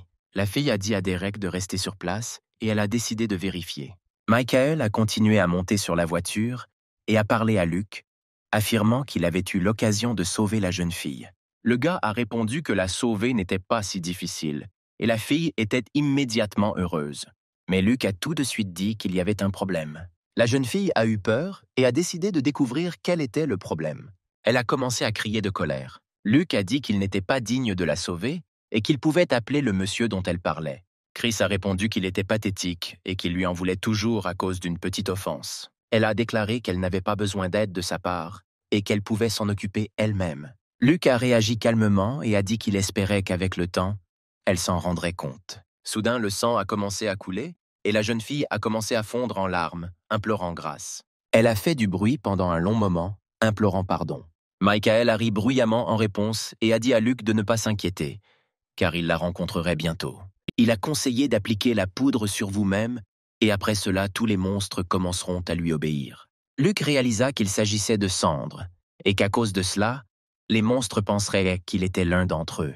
Michael commença à tousser alors que les cendres se posaient sur sa gorge. Après avoir toussé, il a immédiatement ordonné aux démons de déchirer Luke en lambeaux. Les monstres commencèrent lentement à s'approcher du jeune homme. Le gars a activé son pouvoir central et a atterri au sol. Michael était choqué et pensait que Luke voulait jouer avec lui avant de mourir. Michael commença à demander comment Luke s'était rapproché de lui. Debout sur la voiture, il était heureux que le jeune homme soit encerclé. Michael a commencé à crier au monstre pour l'attaquer. Luke s'est approché de lui et lui a dit de ne pas s'embêter, car cela ne servait à rien. Puis les yeux de Michael se sont remplis de colère et il a demandé ce qu'il voulait dire. Ce à quoi le gars a répondu calmement qu'il en avait déjà fini avec les monstres. Michael en fut grandement choqué, les yeux remplis de peur. Luke a dit qu'il n'avait jamais voulu avoir affaire au Bureau fédéral de l'évolution. Après cela, le gars a pris Michael par le visage et lui a demandé de lui dire qui lui avait dit de venir le chercher. Après avoir refusé, Luke a expliqué qu'il ne pouvait pas sauver sa vie. Le gars a commencé à tirer fort sur sa tête et Michael a simplement crié fort de douleur. Finalement, Luke a sorti sa tête ainsi que sa colonne vertébrale. Rox a été choqué que le problème ait été rapidement résolu. Mais la façon dont il l'a géré l'a laissée encore plus confuse. Ensuite, Luke a dit que face à cette petite chose, il devait se retenir un peu. À ce moment, Jessica dit seule de ne pas s'arrêter. Des gouttes de sueur coulèrent sur son visage.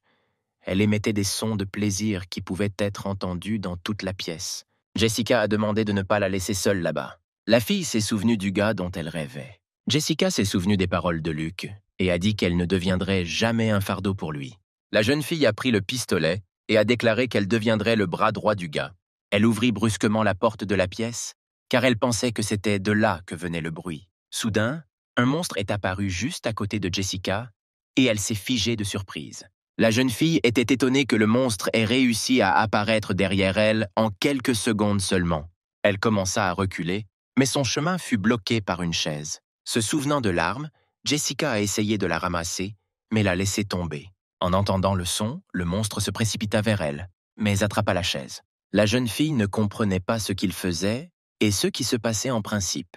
Soudain, elle réalisa que ce monstre était aveugle et essayait de la sentir. Cependant, il était maintenant trop proche et si Jessica faisait un bruit, il attaquerait. Elle a commencé à chercher l'arme parce que c'était sa seule issue. Soudain, Jessica émit un son qui attira l'attention du monstre et la jeune fille se retourna de peur. À ce moment-là, elle se souvint des paroles de Luke, selon lesquelles il ne gardait pas de personnes inutiles autour de lui et qu'elle devait trouver le noyau dans la tête du monstre pour boire. La jeune fille a crié avec assurance qu'elle n'était pas inutile. Après ces mots, elle frappa de toutes ses forces son talon dans l'œil du monstre.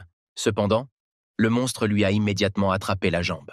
Jessica n'allait pas abandonner et avec son autre pied, elle enfonça à nouveau le stylet directement dans l'œil du monstre. Elle a dit qu'elle était vraiment désolée que Luke n'ait pas vu de quoi elle était capable. Prenant une hache dans ses mains, elle dit d'un ton menaçant au monstre qu'elle allait maintenant découvrir s'il avait un noyau dans la tête ou non. Pendant ce temps, à l'université d'ingénieurs, Rox commençait à organiser l'évacuation des étudiants. Elle a même contacté son frère pour lui demander d'amener ses troupes à participer et à assurer la sécurité des étudiants. Et le serpent que Luke a remarqué a également commencé à muter. Le gars s'est levé et a dit à ce serpent qu'il voulait voir à quel point il pouvait muter. Le gars a également préparé un grand seau d'eau. Le serpent a immédiatement grimpé dans ce seau, ce qui a rendu la tâche de Luke beaucoup plus facile. La mutation finale touchait à sa fin et le monstre prenait une apparence terrifiante. Luke réalisa que si ce monstre avait attendu le déluge, cela aurait été un désastre pour tout le monde. Cependant, puisqu'il a décidé d'obéir au gars, il envisagera de garder le serpent comme animal de compagnie. Soudain, le monstre commença à s'enfuir et Luke réalisa qu'il avait vraiment pris conscience. Le gars a commencé à attaquer le serpent, et était contrarié par le fait que ceux n'étaient pas si rapides. Soudain, Luke fut incapable d'enfoncer son épée dans le monstre et fut extrêmement surpris par la tournure des événements. Le gars a décidé que puisque la lame n'aidait pas, il battrait simplement le monstre à mort avec ses poings. Soudain, le serpent commença à s'enrouler autour de Luke, et il fut complètement confus. Luke a crié au monstre qu'il était très astucieux d'essayer de l'attirer dans un piège. Il réalisa également que l'attaque n'était qu'une manœuvre de diversion et que le moment était maintenant venu d'atteindre le véritable objectif du serpent. Pendant ce temps, Rox lui a demandé s'il regardait toujours. L'homme a dit que la jeune fille ne pouvait pas accepter de rompre avec Luke. Kyle a également dit que si le gars restait ici, il serait condamné, ce à quoi Rox a répondu qu'il survivrait. Après tout, quand elle a vu Luke, elle a senti qu'il était fort et que son regard était mystérieux et incompréhensible. Luke s'est alors occupé du monstre et lui a demandé s'il pensait que ses actions attireraient le gars dans un piège. Luke a également déclaré qu'il avait entendu dire que les serpents avaient des nerfs très développés et que si vous leur coupez la tête, ils continueront à mordre. Décidant de vérifier cela, le gars s'est complètement occupé de ce monstre. Et c'est ainsi qu'il trouva finalement le noyau cristallin qui se trouvait dans ce serpent. Le tenant dans sa main, Luke décida de voir quelle capacité cela pourrait lui donner. Si la chaleur extrême a privé les gens de leur volonté, alors le déluge qui a balayé le monde entier a complètement détruit la civilisation humaine. Même des villes aussi éloignées de la côte que Chengdu n'ont pu éviter la destruction causée par les inondations. Pendant ce temps, Luke, qui avait absorbé le noyau de cristal du serpent royal doré, était maintenant sous l'eau. Après un contact avec l'eau, non seulement de minuscules écailles sont apparues sur son corps, mais sa force a également augmenté de manière significative. Le gars avait la sensation de respirer à travers sa peau, car il ne se sentait pas étouffé. Luke pensait que même s'il ne s'agissait pas de la capacité de manipuler l'eau, la capacité de respirer sous l'eau était très utile. Les eaux de crue jaillissant de la zone où se trouvait l'hôtel, il faut nager à contre-courant. Après être sorti de l'eau, le gars a dit que comme Chengdu est loin du volcan, le ciel semble toujours clair, mais que le jour du jugement approche à grands pas. Dans la vie passée de ce type, après le grand déluge, Chengdu a été témoin de l'émergence de plusieurs groupes puissants. La zone basse de la partie nord de la ville était occupée par l'armée du roi Serpent d'Or et de la reine Cadavre. La partie sud de la ville est devenue un lieu de rassemblement pour la tribu cannibale du clan des Mangeurs. La partie ouest de la ville était sous le contrôle du roi des rats et de son armée de rats. La partie orientale était occupée par le broyeur de crâne Marc de l'hôtel, et Luke a failli mourir de leurs mains à plusieurs reprises au cours de sa vie antérieure. Cependant, dans cette vie, Luke a déjà traité à l'avance avec Marc et le serpent royal doré, et pour rester fort, il doit récupérer le reste des cristaux. Le clan des dévoreurs a une grande population et la femme Corpse King est presque insaisissable. Dans une vie antérieure, l'université de technologie a connu une épidémie de rats, et l'album du roi des rats devrait être là. Soudain, Luke réalisa qu'il s'était trop détendu lorsque les monstres sortaient de l'eau. À cette époque, l'homme ne pouvait pas comprendre comment cette inondation s'était produite. Soudain, il a appelé son camarade et lui a dit que quelqu'un s'approchait d'eux. Le gars s'est retourné et a vu Luke, qui a été très surpris. Les hommes ont été surpris que cet homme ne se soit pas noyé pendant l'inondation. L'un d'eux était en colère parce que si le bureau ne les avait pas envoyés pour traquer Luke, il ne serait pas resté coincé ici. Cependant, le gars se déplaçait trop vite et il semblait que quelque chose le suivait. En voyant les monstres de plus près, les hommes se mirent à crier qui étaient ces monstres dans l'eau. Et ils se demandaient aussi pourquoi Luke nageait si vite à contre-courant. Derek a commencé à crier aux gars qu'ils appartenaient au Bureau fédéral de l'évolution et qu'ils ne devraient pas s'approcher. En entendant cela, Luke savait qu'il pourrait obtenir d'eux des informations sur la situation. Soudain, un coup de pied puissant atterrit directement sur la tête de Derek. L'homme commence à tomber et à crier de peur. Son camarade lui saisit la main et lui dit que pendant qu'il tenait l'homme, il devait saisir la colonne. Tenant Derek de toutes ses forces, il cria qu'il allait définitivement le faire sortir. Derek commença à lui dire de le laisser partir, sinon ils mourraient tous les deux. À ce moment-là, Luke leur a demandé ce qu'ils savaient du Bureau fédéral de l'évolution. L'homme a refusé, puis il a dit que même si Derek avait du courage, il ne devrait toujours pas lui en vouloir. L'homme commença à tomber à toute vitesse dans l'eau remplie de monstres. Luke a dit que Derek s'était renversé. L'idée traversa immédiatement l'esprit de l'homme qu'il allait mourir, quand soudain Luke se précipita vers Derek, balayant son camarade de ses pieds. Le gars a instantanément tué tous les monstres qui se trouvaient dans l'eau avec l'homme. Les hommes étaient choqués que Luke soit si fort et ne comprenaient pas s'il était humain. Derek commença à parler de la façon dont ils avaient été envoyés par le Bureau fédéral de l'évolution pour garder un œil sur le gars. Ce bureau est situé dans une université scientifique et technique et est dirigé par un chef et un groupe de chercheurs. Le gars pensait que la dernière fois, la catastrophe des rats s'était également produite à l'Université des sciences et technologies, et il semble qu'il y ait un lien entre la catastrophe des rats et cette évolution fédérale. Léa a commencé à demander ce qui se passait dans le laboratoire, puis l'homme a répondu qu'il n'était pas autorisé à entrer. Le gars s'est rendu compte que quoi qu'il arrive, il devait s'y rendre et enquêter sur la situation avant que la catastrophe avec les rats n'éclate. Pendant ce temps, Jessica, qui était toujours à l'hôtel, a finalement retiré le noyau de cristal de la tête du zombie.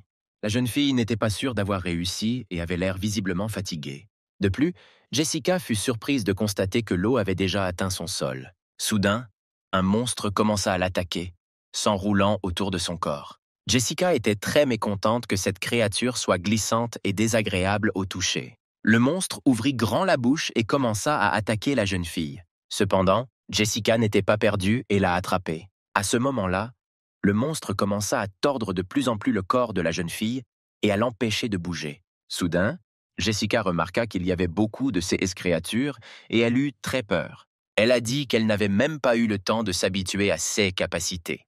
À ce moment-là, la jeune fille se souvint de sa conversation avec Luke, où il parla du noyau cristallin.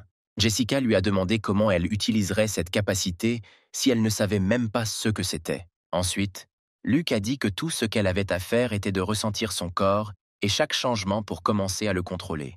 Soudain, elle s'est rendue compte qu'elle a commencé à se concentrer sur tout ce qui se passait. Elle a vu l'esprit des monstres et a ri de sa petite taille. Jessica a crié sévèrement aux créatures de s'arrêter alors que ses yeux s'illuminaient de rage. La fille était incroyablement ennuyée d'être toute collante à cause d'eux. Elle commença à attraper la hache et dit aux monstres d'attendre un peu. Reprenant l'arme, Jessica dit qu'elle allait tous les couper en morceaux, tout comme le tofu, tuant impitoyablement toutes les créatures. Elle a crié qu'elle les détruirait. Après que la fille ait fini, elle a décidé qu'elle devrait prendre une douche après tout ce qui s'était passé. Soudain, la silhouette derrière Jessica lui demanda s'il pouvait se joindre à nous. La jeune fille se retourna furieusement et demanda qui était ce gars, nuancé. Avec un regard fou, le gars a regardé la fille durement et a dit que c'était une très bonne capacité. Après cela, Luke a crié qu'il obligerait Jessica à s'entraîner jusqu'à ce que ses jambes lâchent.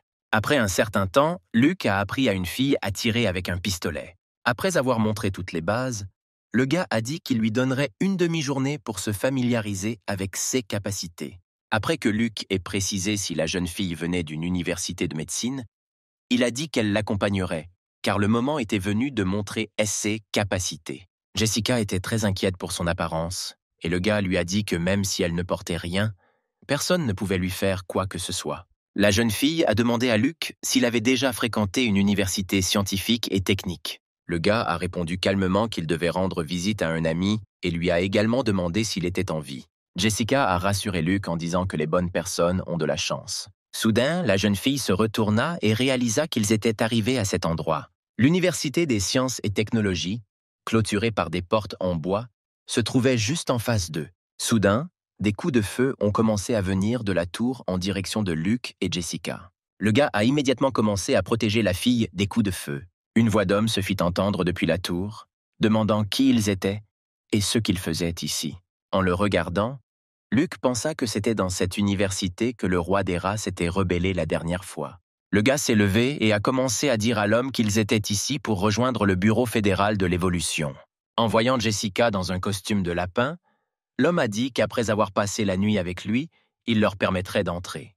Puis la jeune fille lui montra une assiette entière de ragoût de porc et lui demanda s'il pouvait les laisser entrer juste pour ça. L'homme était extrêmement surpris qu'à un tel moment, quelqu'un d'autre mange du vrai ragoût de porc. Il a immédiatement ordonné à l'homme en bas d'ouvrir la porte, car l'homme n'avait pas vu de viande depuis tant d'années. Une fois le bateau arrivé sur le terrain de l'université, l'homme a ordonné de le garer au bord de la route et leur a rapidement donné le ragoût de porc. Cependant, Luke n'était pas désireux de donner sa nourriture, alors il a dit que tout lui appartenait. Jessica a activé son pouvoir et a fait commencer à l'homme à manger la main du cadavre et à imaginer que c'était de la viande savoureuse. Le gars qui a ouvert la porte a dit qu'il montrerait le chemin à Luke et à sa petite amie. Il a également déclaré que puisque désormais il vivrait sur la base, il serait juste que tout le monde s'entraide. Le gaz a dit que les niveaux inférieurs étaient destinés aux personnes âgées, aux enfants et autres, donc il les emmènerait à l'étage où Luke pourrait trouver une salle blanche. Soudain, l'enfant a accidentellement frappé le gars et il a commencé à lui crier dessus. Il s'est avéré qu'il s'agissait d'une petite fille, affaiblie par la faim, et Jessica a demandé avec inquiétude où étaient ses parents. Après quoi, elle offrit soigneusement à la jeune fille un morceau de pain. La petite fille a demandé ce qui se passerait si elle mangeait ce pain et si Jessica aurait faim. Puis Luke lui a dit de ne pas s'inquiéter, car la fille n'aurait jamais faim. La petite fille a dit au gars qu'il mentait, car à cette époque tout le monde mourait de faim. Ensuite, Luke a dit que la fille pouvait douter de son caractère, mais qu'elle ne devrait pas douter de la force du gars.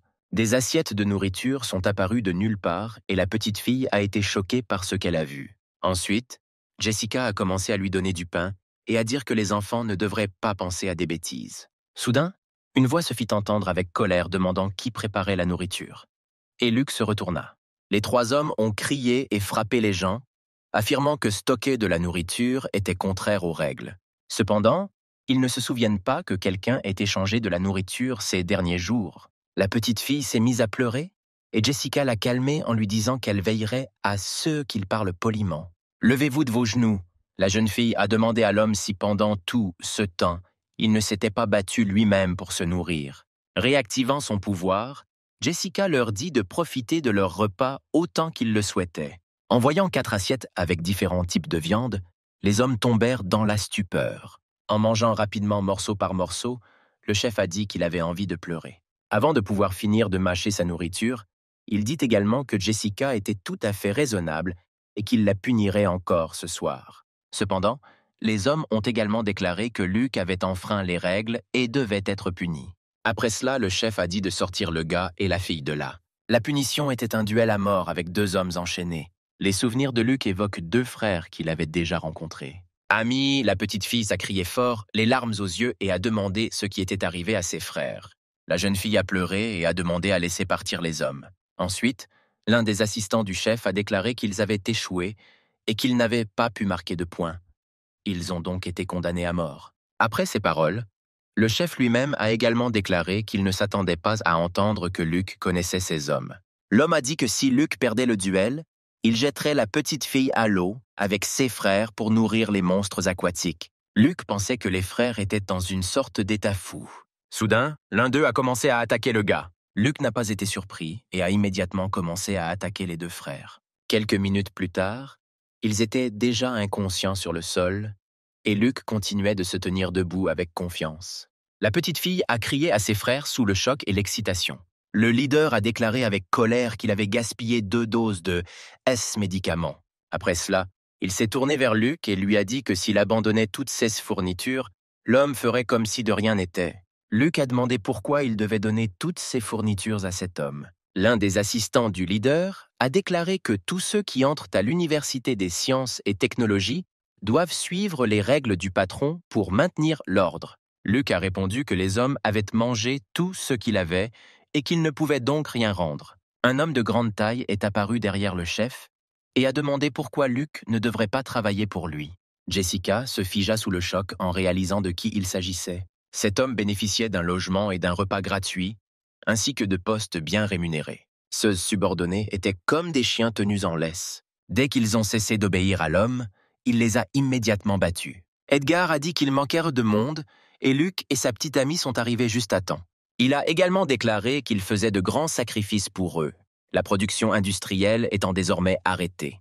En entendant cela, le leader a crié à Luke que leur patron leur faisait une offre très généreuse. Soudain, l'homme s'est figé dans la stupeur, se rappelant que manger de la viande sans la permission du patron est une condamnation à mort. Le chef a demandé grâce et a dit qu'à partir de maintenant, il apporterait d'abord de la nourriture à Edgar. Alors le patron a crié que ce que les hommes mangeaient n'était pas de la viande. Luke pensait citer, mais il avait une aura très puissante. Sous son influence, tout le monde était hors du contrôle mental de Jessica. Luke comprit que s'il commençait à tuer l'homme maintenant, cela compliquerait ses plans, car il devait d'abord trouver des rats mutants. Edgar a demandé à Luke ce qu'il pensait de sa proposition. Ce à quoi le gars a répondu qu'il n'était pas intéressé. Alors l'homme a dit qu'un jour, il viendrait lui-même vers lui et lui demanderait l'aumône. Jessica a commencé à s'excuser auprès de Luke pour le fait que sa force mentale était grande et que les capacités de la fille ne l'affectaient en aucune façon. Soudain, une voix s'est fait entendre derrière nous, disant que le gars avait mis les gardes en colère et qu'il ne les laisserait plus entrer. Luke se tourna et vit un gars qui lui dit qu'il devrait l'accompagner. Ensuite, le gars a demandé comment il le connaissait, et le jeune homme a répondu qu'il était le voisin de son frère. À ce moment-là, Edgar a demandé à l'un des assistants de s'occuper de la femme et de l'empêcher de s'échapper. Cela est dû au fait qu'à l'ère de l'Apocalypse, les filles passionnées comme elle sont rares. Bien que l'approvisionnement en médicaments soit limité, il est actuellement largement suffisant. Jessica a dit qu'il n'y avait aucun danger immédiat pour les gens, et cela la rendait heureuse. Luke a demandé à Tom si tous les étudiants vivaient désormais à l'université. Tom a répondu que puisque son frère aide souvent tout le monde, cet endroit est considéré comme le territoire de leur groupe de travail. Il a également déclaré que le groupe de travail est fort et que même s'ils rencontrent la tribu des dévoreurs, ils seront capables de les combattre de front. Soudain, une voix s'est fait entendre demandant à un camarade de classe s'il était intéressé à nous rejoindre. Tom l'interrompit et lui dit de regarder qui il avait amené. Sam fut très surpris de voir Luke et n'en croyait pas ses yeux. Il serra fort son frère dans ses bras et dit qu'il pensait que Luke était mort. Soudain, alors que Luke parlait du fait qu'ils se rencontraient rarement et le gars a proposé de rejoindre leur groupe de travail, puisque Jessica n'aurait même pas besoin de sortir pour chercher de la nourriture. Cependant, il décida d'avertir Luke immédiatement. Sam lui a dit d'arrêter de s'exhiber partout. Puis Luke a répondu que son frère ne devrait pas s'inquiéter de ses actes. Sam a également décidé de lui rappeler qu'au lycée, le gars avait été victime d'intimidation et qu'il ne pouvait pas oser riposter, et que c'était son frère qui avait chassé les gars. À cette époque, Jessica changeait de vêtements et pensait que les femmes auxquelles le capitaine de la garde s'intéresse n'ont jamais une bonne fin. Alors que la jeune fille tentait de déboutonner son costume, une silhouette était visible derrière elle. Soudain, quelqu'un a placé un couteau sous la gorge de Jessica et lui a dit de ne pas bouger. Paniquée, la jeune fille a demandé de qui il s'agissait et ce qu'ils attendaient d'elle. Monica a dit que le patron l'avait envoyée pour aider au placement, et aussi que Jessica était une fille et ne pouvait donc pas coucher avec ces hommes. La fille a répondu qu'elle n'avait pas besoin d'aide, puis Monica a répété que le patron lui avait demandé de venir. Ensuite, le pouvoir de Jessica a commencé à s'activer et elle a répété qu'elle n'avait pas besoin de l'aide de la fille. Monica l'a immédiatement relâchée. S'éloignant de la fille, Jessica a déclaré qu'il est difficile d'utiliser le pouvoir mental pour contrôler quelqu'un avec force, mais qu'elle peut le faire pendant une courte période. Elle commença à se diriger vers la porte quand soudain Monica commença à lever la main. Elle s'est percé le bras pour ressentir la douleur et se forcer à se réveiller. Et puis Monica a de nouveau heurté Jessica et s'est balancée. Elle a dit que la fille était très étrange, parce qu'elle était presque tombée dans le piège. Soudain, ils ont commencé à frapper à la porte et les gars se sont inquiétés de ceux qui se passaient derrière. Pendant que Monica essayait de faire taire Jessica, les gars ont finalement réalisé que quelque chose s'était réellement passé là-bas. Lorsque la porte s'est ouverte, Monica s'est calmement tournée vers elle et lui a demandé si le gars cherchait la mort. En la voyant, Sam cria à Luke de faire attention. En entendant le nom que le gars a prononcé, la fille est tombée dans la stupeur. Elle a commencé à se souvenir de l'Université des sciences et technologies. La jeune fille se souvenait également de tout sur celui qui s'appelait Luke. Même si elle avait tué beaucoup de gens, son instinct était que si la fille tenait tête au gars, elle mourrait. Paniquée, elle ne comprenait pas quoi faire et essayait d'élaborer un plan. Elle s'est agenouillée et a commencé à lui demander de la punir, espérant que ses actions sauvèrent la jeune fille. Avec de la fureur dans les yeux, Luke a demandé à Monica qui elle appelait maître. Monica lui a ensuite demandé s'il pensait vraiment que sa sincérité ne suffisait pas. Après cela, la fille a commencé à se déshabiller et à demander ce qu'il en était. En regardant cela, les gars étaient choqués que Luke ait un tel goût maintenant. Cependant, il s'est avéré qu'il s'agissait d'une bombe fumigène. Monica a essayé de distraire Luke et de s'échapper pour sauver sa vie. Cependant, le gars a attrapé la fille à la gorge et lui a demandé pourquoi elle pensait pouvoir s'échapper si facilement. La fille a commencé à dire que le gars ne pouvait pas la tuer, puisque la petite fille sauvée par Luke et ses frères avait été emmenée à l'arène. Ensuite, le gars a demandé ce qui se passerait s'il tuait Monica. Et puis, sans attendre de réponse, il la jeta de toutes ses forces par la fenêtre. Sam a demandé de qui il parlait, puis Tom a expliqué que les gardes avaient dû emmener la fille quand ils sont partis. Le garçon ne comprenait pas ce qu'il devait faire maintenant, car s'ils ne les sauvèrent pas, les gros rats le mordraient à mort. Puis Luc leur a dit d'aller voir, et Sam a essayé de le calmer pour qu'il ne crée pas de conflit. À ce moment-là, dans l'arène, Edgar dit à la jeune fille que ses deux frères n'avaient pas terminé leur tâche, ce qui équivalait à une condamnation à mort. Cependant, puisque le bébé est prêt à entrer dans l'arène, un homme pourrait envisager de lui donner une chance. L'un des frères a crié à la jeune fille de s'enfuir et de ne pas le croire. La petite fille a dit qu'elle ne partirait pas et a demandé à Edgar s'il laisserait vraiment partir ses frères. L'homme a alors répondu que, bien sûr, il les laisserait partir, mais seulement si elle pouvait survivre. Soudain, un rat apparut derrière la jeune fille, les yeux brûlants de rage. Elle a attaqué le bébé et lui a mordu la main. La jeune fille a commencé à se rappeler comment ses frères ramassèrent beaucoup de champignons et elle doutait de mourir ce jour-là. Et puis la fille s'est souvenue de la dernière fois qu'ils étaient partis en mission pour obtenir des points de contribution et ne plus avoir faim. Les hommes ont dit à la petite fille d'attendre leur retour, et ensuite ils mangeraient certainement quelque chose de savoureux. En voyant cette photo, les frères ont commencé à crier au bébé de s'enfuir sans se soucier d'eux. Et Edgar, à ce moment-là, appréciait ce qui se passait et a dit aux frères de se taire. En entendant cela, le bébé se mit à crier de toutes ses forces. De rage, la jeune fille a enfoncé le bâton directement dans l'œil du rat. Le cri de l'animal a commencé à se faire entendre dans toute la zone. La jeune fille a commencé à courir vers ses frères et à crier qu'elle était là pour les sauver. Les larmes aux yeux, elle leur a demandé de tenir encore un peu. Soudain, le rat a marché sur le dos du bébé, l'empêchant ainsi de courir plus loin. Edgar commença à apprécier de plus en plus ce qui se passait et dit qu'il était très ridicule de voir un petit enfant essayer de sauver ses frères. La jeune fille a eu du mal à se libérer du rat et des larmes ont coulé sur ses joues. À cette époque, les hommes luttaient pour survivre et ne comprenaient pas pourquoi tout cela se produisait. Désespérée, la petite fille a demandé à quelqu'un de l'aider. Soudain, Luc est apparu de nulle part et a renversé l'animal d'un seul coup. Sam était surpris que le gars soit trop impulsif. Et à ce moment-là, Luc réalisa que c'était juste un gros rat qui n'était capable de rien.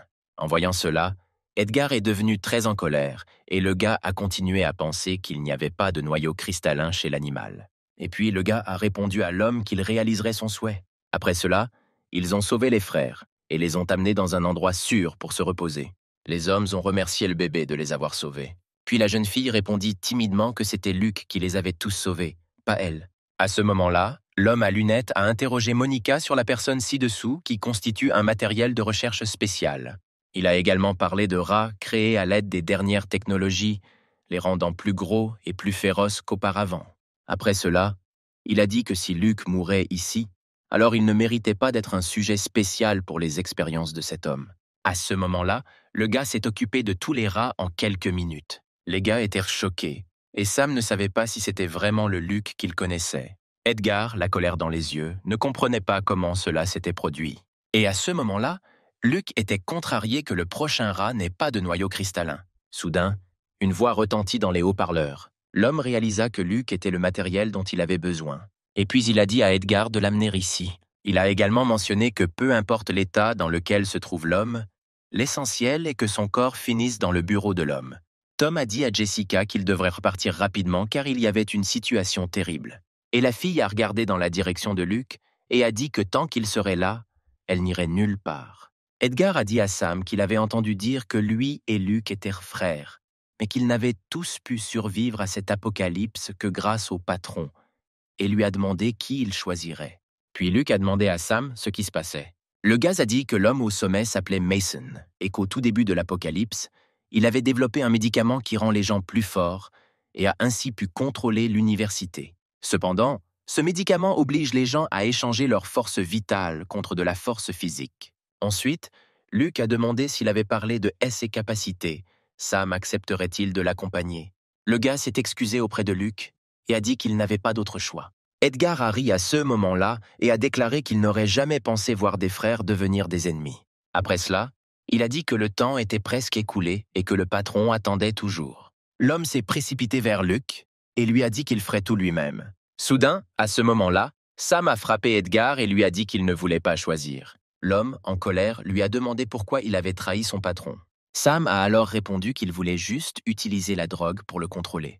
Et puis il a dit qu'il n'avait rien à perdre et que s'il mourait, qu'il en soit ainsi. Sam a également déclaré que personne n'était autorisé à toucher son frère. Après tout, il combattra ses rivaux jusqu'à la mort. Puis Edgar a dit que puisqu'il voulait mourir, il les tuerait. Le gars, se précipitant vers l'homme, lui dit que ce n'était pas suffisant. Ensuite, Edgar a déclaré que le patron savait qu'il le trahirait et lui avait donc donné une drogue du premier niveau. Et l'homme avait utilisé une drogue du second. Sam se figea et la peur apparut dans ses yeux. Et l'homme a dit que son poids est la protection la plus solide et que personne ne peut lui faire de mal. La bataille a commencé et Edgar a pointé l'arme vers le gars de toutes ses forces. L'homme lui a dit de mourir et a fait de son mieux pour écraser Sam. Tenant le marteau météorite dans ses mains, le gars réalisa qu'il était chargé d'électricité. Soudain, Luke est apparu et a donné un coup de pied dans le pistolet d'Edgar de toutes ses forces. Après quoi, le gars lui a demandé s'il avait bien compris que personne ne pouvait faire de mal à un homme. Jessica et Tom ont regardé ce qui se passait et ont été extrêmement surpris par ce qui se passait. Et Mason, à ce moment-là, les observait intensément depuis sa fenêtre. Edgar a été électrocuté par sa propre arme. Et Mason a dit à ce moment-là que Luke l'intriguait de plus en plus. Il a dépensé toutes ses ressources et sa main-d'œuvre pour trouver un moyen de transformer les gens en des êtres parfaits. Et la récente démonstration de puissance de Luke prouve sa valeur. Mason donne désormais à Luke l'opportunité de se joindre à son expérience et de devenir la première personne parfaite. Et l'homme a également déclaré que les gènes du rat sont en effet les plus proches des gènes humains, et c'est pourquoi il a mené des expériences sur eux. Il a dit que ce n'était pas son véritable objectif, car cela semblait très stupide. Mason réfléchit immédiatement à ces paroles.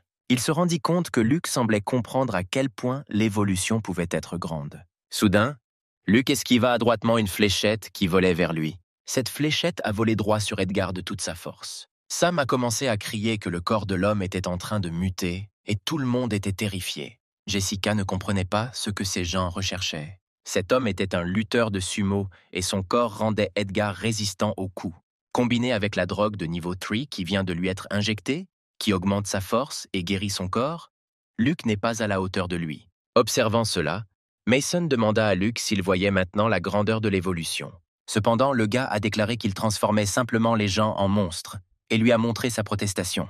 Puis Mason s'est finalement mis en colère et a dit de tuer le gars, puis d'extraire 16 gènes du cadavre. L'Edgar muté s'est immédiatement précipité vers Luke à toute vitesse. Jessica a commencé à lui crier de faire attention et l'excitation était visible dans ses yeux. Luke n'était pas perdu et attrapa Edgar avec ses mains. Le gars a demandé s'il pensait que si on mettait quelques piles, l'arme pourrait tuer quelqu'un. Et puis il a pris une grosse batterie et a dit qu'il devrait les essayer lui-même. Dès que Luke a prononcé ces mots, Luke a mis la batterie directement dans la bouche d'Edgar. Il explosa instantanément et se brisa en morceaux. Sam, choqué, a demandé si l'homme était mort. En regardant cela, Mason a estimé que le gars utilisait des batteries qui explosaient pour causer des dégâts. Cependant, comme il l'a dit plus tôt, le médicament de 3e niveau a une forte capacité de guérison. C'est pourquoi, en riant, l'homme a dit à Luke que face au pouvoir de l'évolution, il était complètement impuissant. Furieux, Luke se précipita vers l'homme muté. De toutes ses forces, il commença à frapper les uns après les autres. Le gars a compris qu'à leur époque, très peu de gens connaissaient les super pouvoirs. Il valait donc mieux ne pas montrer aux autres comment il utilisait les siens. Jessica dit avec un regard agité que la poussière bloquait toute la vue, et Mason ne comprenait pas ce que Luke allait faire. Le gars a réalisé que les recherches de Mason étaient vraiment spéciales, alors qu'Edgar continue de guérir. Cependant, son coffre-fort contenait plus que de simples fournitures, et Luke commença à ouvrir le sous-espace. Il a dit qu'il avait également préparé de nombreuses armes secrètes. Le gars a commencé à jeter des pierres sur Edgar. Personne ne comprenait ce qui se passait, et Sam demanda anxieusement quel était ce bruit. Mason était en colère à ce moment-là et ne comprenait pas ce que Luke faisait maintenant.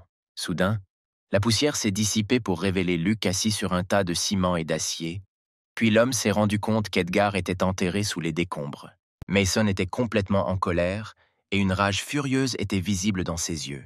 L'homme a commencé à crier qu'il ne se souciait pas d'où venait le tas de pierres et qu'il veillerait à ce que Luke meure sans endroit où être enterré. L'homme a également crié aux gens de regarder autour de lui, car il s'agissait bel et bien de cadavres. Ensuite, Luke était heureux et a dit qu'il n'avait pas non plus l'intention de laisser partir aucun d'entre eux. En se retournant, le groupe de personnes a vu et a été horrifié, réalisant qu'ils étaient encerclés. Tous les gens qui allaient au laboratoire qu'elle contrôlerait ces gars et que les gars devaient se concentrer sur le meurtre. Pendant ce temps, Mason a déclaré que quelques simples traîtres et personnes deviendraient de la nourriture pour le peuple des rats. L'un des ouvriers a déclaré que Luke avait détruit le système de sécurité du bâtiment et pénétré par effraction dans la chambre de Miss Betty. Mason a demandé avec colère comment il avait osé pénétrer par effraction dans cet endroit. Après cela, il a dit de lui injecter immédiatement les gènes. Mais l'employé a déclaré que la fusion des gènes était encore instable et trop risquée. Mason a dit qu'il s'occuperait personnellement de Luke. À ce moment-là, le gars est entré dans la pièce et l'a examiné. Des dispositifs spéciaux contenaient divers monstres évanouis sur l'épaule de Luke. Mason était hors de lui de rage et a crié à Luke comment osait-il embrasser sa petite amie. Le gars a répondu que dans ce cas, ils iraient en enfer ensemble. L'homme a commencé à développer des crocs et son visage a commencé à se déformer. Puis ses mains commencèrent à se transformer en ce qui ressemblait à des pattes de rat. Mason s'est transformé en homme rat et a déclaré qu'il montrerait désormais à Luke la puissance de Dieu. Le gars serrait Betty dans ses bras à ce moment-là et la rage était visible dans ses yeux. Luke a mis la fille par terre et lui a dit de manger du chocolat. Soudain, le gars entendit des bruits étranges derrière lui et se retourna.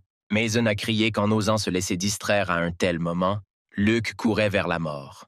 D'un simple geste de la main, le gars a brisé l'homme comme un vase en verre. Ensuite, en regardant les morceaux s'envoler, Luke fut surpris que ce soit tout.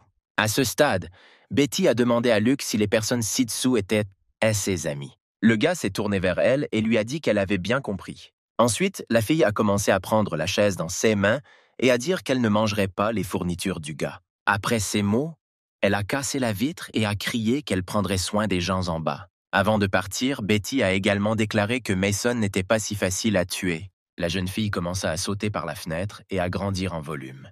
Betty a atterri sur le bâtiment à côté de l'endroit où se trouvaient Sam et Jessica. En se retournant, ils se figèrent sous le choc et la fille dit seulement qu'elle s'était frappée. Tout le monde fut extrêmement surpris de voir une femme géante assise sur les immeubles. Betty s'est présentée aux gens et a dit qu'elle était l'amie de Luke et qu'elle était venue l'aider. Soudain, les rats ont recommencé à attaquer. Puis la jeune fille s'est levée et a dit qu'elle s'en occuperait. Soudain, Betty réalisa que ceux à qui elle devait s'occuper étaient des rats. La jeune fille a commencé à pleurer et à crier à l'aide. Elle a levé les pieds dans l'espoir de ne marcher sur aucun animal, et les gens en bas lui ont crié qu'elle marcherait ainsi sur eux. En observant ce qui se passait, Luke fut seulement convaincu de ce qu'il savait déjà. Il réalisa immédiatement que Betty avait vraiment une telle capacité. Soudain, des rats ont commencé à courir autour du gars, et il s'est rendu compte que Mason n'était vraiment pas facile à tuer. D'une bande de petits rats, un homme a commencé à se rassembler rapidement, mélangeant ses gènes.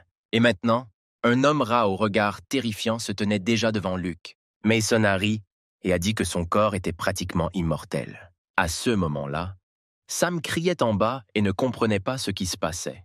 Le gars ne comprenait pas pourquoi tous les rats s'arrêtèrent soudainement et levèrent les yeux. Les gens ont levé les yeux et ont vu une silhouette terrifiante. Avec horreur, Sam dit que ce monstre est le roi des rats. En le voyant, tous les rats se sont immédiatement inclinés. À ce moment-là, Betty a pris une chaise et a commencé à écarter les rats. La fureur dans les yeux, elle demanda à Mason où était Luke. L'homme répondit qu'en osant lui parler sur un tel ton, ce temps, d'en bas, des rats déchirèrent les barreaux. Après l'avoir traversé, ils recommencèrent à courir après Sam. Le gars a couru et a crié que ces rats pouvaient passer à travers n'importe quelle fissure. Il a également appelé les gens à surveiller le système d'égout souterrain. Soudain, un homme commença à tomber rapidement au sol. Les rats lui ont attrapé les jambes et ont commencé à le traîner dans les égouts. Son frère a vu cela et a commencé à crier après l'homme. À ce moment-là, il lui a dit de l'oublier et de prendre soin du bébé. La jeune fille et son frère étaient horrifiés par ceux qu'ils voyaient et ne savaient pas quoi faire. À ce moment, en combattant, Sam pensait qu'il y avait trop de monstres. Le gars a compris qu'il était déjà à la limite et qu'il ne tiendrait pas longtemps. Après tout, il ne pouvait même plus balancer ses bras. Et Betty, combattant les rats, eut de nouveau faim et son estomac se mit à grogner. Les gens ont compris que ces créatures ne pouvaient pas être contenues. Soudain, quelque chose commença à descendre du toit du bâtiment principal, comme une balle. Un monstre qui ressemblait à un roi des rats atterrit juste devant Jessica. Jessica commença à s'éloigner avec horreur, mais le monstre continuait à se rapprocher d'elle. Il a traversé les rats et personne n'a attaqué le monstre. Retenant ses larmes, la jeune fille pensa que Luke avait perdu. Soudain, la voix d'un homme se fit entendre, disant à Jessica de ne pas avoir peur, car c'était lui. La conscience travaille. Soudain, les rats commencèrent à attaquer Luke par derrière. Sam, voyant cela, cria à son frère de faire attention. Puis Luke se retourna, la fureur dans les yeux, et dit aux rats de sortir. Les animaux étaient choqués et très effrayés par ce qu'ils entendaient. Tous les rats ont immédiatement commencé à se disperser dans différents coins du territoire. Tom ne comprenait pas ce qui venait de se passer et pourquoi tous les rats s'enfuyaient. Et Sam a été choqué que dès que Luke a ordonné à tout le monde de courir, tous les rats ont immédiatement commencé à se disperser. Les gens ne pouvaient pas vraiment comprendre s'ils avaient refait face à cette bataille. Même si Luke n'est pas le roi des rats, la puissance restante du noyau de cristal était suffisante pour intimider ces rats et les pousser à battre en retraite. Soudain, il se mit à tousser très fort et tomba au sol. Luke est immédiatement descendu vers lui et lui a demandé si tout allait bien. Ce à quoi il a répondu que ce que Mason leur avait injecté était en fait une sorte de poison. Et Betty a ajouté que plus vous utilisez de force, plus vous devenez empoisonné. Puis Luke a demandé ce qu'il pouvait faire pour sauver son frère. Alors la jeune fille répondit qu'il y avait un cadavre dans le laboratoire et que l'utilisation de son sang pour préparer le sérum devait neutraliser le poison. En s'approchant du bâtiment, qu'on lui avait dit qu'il y avait un cadavre dans le laboratoire. Cependant, il y avait une fille assise devant l'ordinateur qui attendait clairement Luke. La fille se retourna et prononça gentiment le nom de Luke, ajoutant le mot camarade d'une créature étonnante qui existe avec son propriétaire et se protège. Et puis elle s'est approchée du gars par derrière et lui a demandé si ce n'était pas excitant. Mason a répondu que c'était vraiment intéressant et qu'il ne pouvait pas bouger d'embarras. Après cela, la jeune fille a déclaré qu'elle ne s'attendait pas à ce que son camarade de classe non seulement excellait dans ses études, mais qu'il soit également en si bonne forme. Le gars a aimé les paroles de la fille et a souri. Après quoi, il a brusquement assis la jeune fille sur ses genoux et lui a dit qu'il semblait qu'elle n'avait pas vraiment l'intention de faire des expériences. Ensuite, le professeur a répondu qu'elle préférait l'expérience pratique au travail théorique. En faisant l'amour, la jeune fille a dit que la lune devant la fenêtre avait l'air étrange. Et puis elle m'a demandé de fermer rapidement les rideaux à cause de la chaleur insensée. Assise par terre, la jeune fille ne comprenait pas quand cette chaleur prendrait fin. Elle se tourna vers Mason et lui dit que leur réserve de nourriture s'épuisait. Soudain, le gaz a commencé à lui crier dessus, disant que ses produits valent plus que sa vie. Après cela, il prit le couteau dans ses mains et commença à s'approcher de la jeune fille.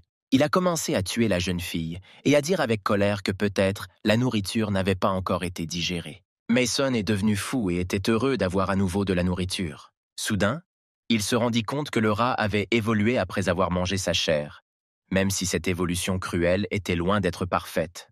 Le gars a fini de préparer un sérum à partir du sang de la fille qui peut neutraliser le poison, mais ce qui l'a le plus surpris, c'est le professeur. Elle est toujours en vie et son corps est en constante mutation. Les preuves suggèrent même que cela pourrait être appelé le gène apocalyptique. Finalement, Mason a décidé de voir quelle surprise son cerveau lui réservait. Après tout, la fille ne mourra pas de toute façon. Le gars a commencé à lui scier le cerveau avec une meuleuse et à rire bruyamment. Soudain, la jeune fille commença à dire qu'il a... Et puis je me suis demandé si un corps sans noyau cristallin commençait à se désintégrer. En sortant le noyau de cristal, le gars réalisa que cette fois, il n'y avait aucun problème. Soudain, le professeur se transforma en cendre, puis Luke pensa à l'antidote qu'il cherchait. Une fois dans le corps, le parasite saculina forme des branches ressemblant à des racines à l'intérieur de l'hôte, et, en s'attachant à diverses parties du corps de l'hôte, il contrôle son comportement. Cette relation parasitaire transforme finalement l'hôte en esclave de la saculina. Après le retrait des inondations, la jeune fille marchait et se demandait si cette soudaine agression pouvait être un effet secondaire du noyau cristallin. Après le retrait du déluge, les bactéries, les virus et même les plantes subiront de graves mutations. Luke pensait que même si des forces supplémentaires apparaissaient dans le futur, il aurait les moyens d'en tenir compte. Et aussi qu'une fois que son frère et les autres auraient repris conscience, il pourrait l'aider. Luke a également placé tout l'équipement et les fournitures de recherche du bâtiment du laboratoire dans son espace. Le gars a compris que le noyau de cristal du roi des rats renforçait non seulement ses capacités de fou furieux, mais augmentait également sa force physique. Cela a également donné à Luke la capacité de créer de la glace. Le gaz a continué à marcher, pensant que son noyau cristallin lui donnait 2 capacités mentales, mais malheureusement, le gars n'a pas reçu la capacité de créer des illusions. La première capacité était la perception mentale, Et grâce au second, il pouvait lire les signaux thermiques émis par les êtres vivants dans un rayon de 30 mètres. Soudain, Tom a crié à tout le monde de lever immédiatement les yeux. Levant les yeux, les gens virent une jeune fille pendue à un poteau et ne comprirent pas qui avait fait cela. C'était une des voisines des filles, et elle criait pour qu'on fasse quelque chose. Ensuite, l'un des gars a voulu aller aider, mais Luke a dit de ne pas s'immiscer dans les affaires des autres. La jeune fille a été très surprise par ces paroles et elle a demandé avec colère s'il était vraiment une personne. Elle et son petit ami ont déclaré qu'ils ne laisseraient personne mourir et qu'ils resteraient. La jeune fille a ordonné de la retirer rapidement du poteau.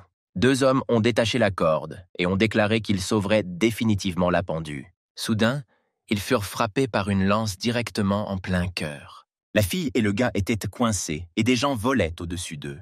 L'un des hommes mutés a déclaré qu'avec elle comme appât, ils pourraient réaliser encore plus. Ils ont commencé à toucher la fille et à l'inviter à s'amuser avec eux. Elle a supplié de la laisser partir. Et la peur était visible dans ses yeux. Le gars s'est retourné et a commencé à lui crier de la laisser partir. Mais le deuxième homme l'a rapidement attaqué avec une hache. Quand il a tué le gars, il a dit que la nourriture devait accepter son sort. Pendant ce temps, un autre homme a déclaré que la jeune fille sentait bon et qu'il voulait la garder pour la reproduction.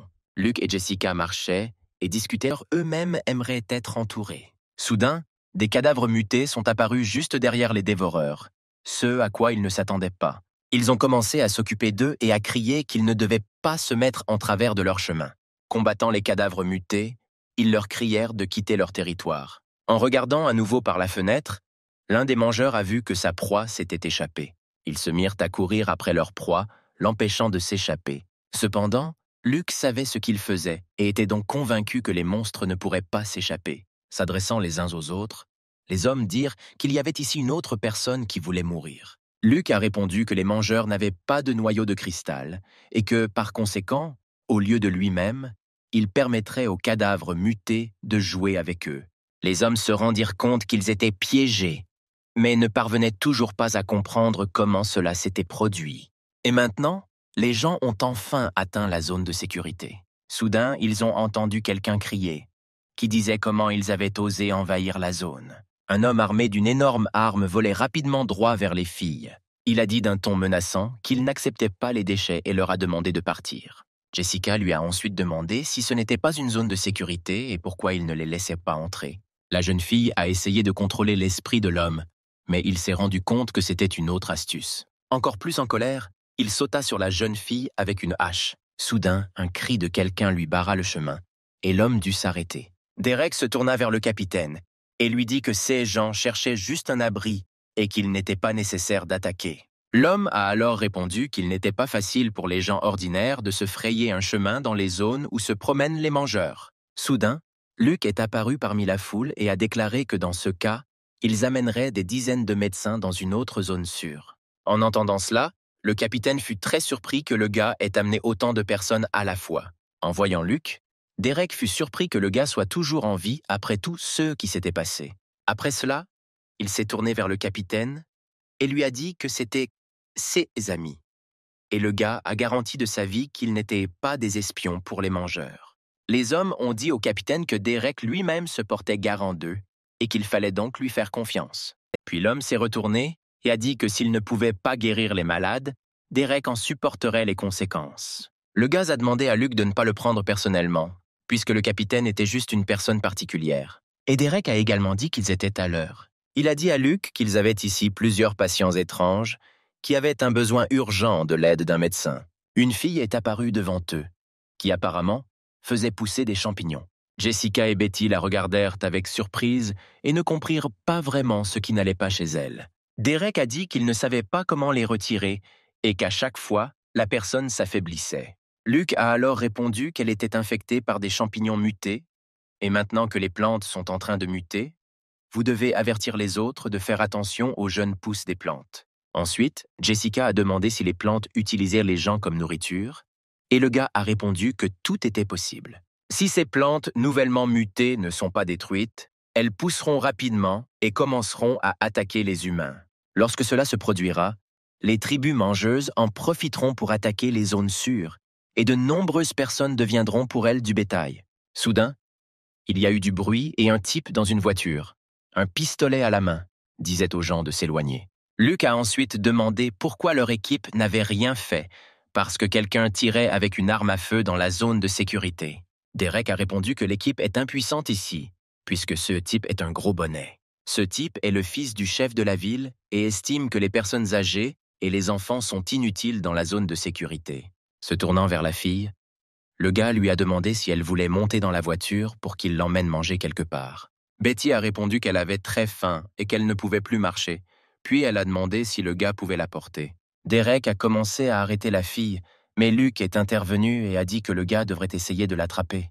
Le garçon dit qu'il était prêt et l'invita à sauter. Baissant les yeux, Betty rit, un sourire narquois apparaissant sur son visage. La fille a crié qu'elle arrivait déjà et a commencé à sauter directement dans les bras du gars. Dès qu'elle a commencé à s'approcher de lui, sa capacité d'agrandissement a commencé à fonctionner et Betty, déjà énorme, s'est envolée directement vers le gars. La fille a atterri juste sur le gars, mais il n'a pas eu le temps de s'échapper.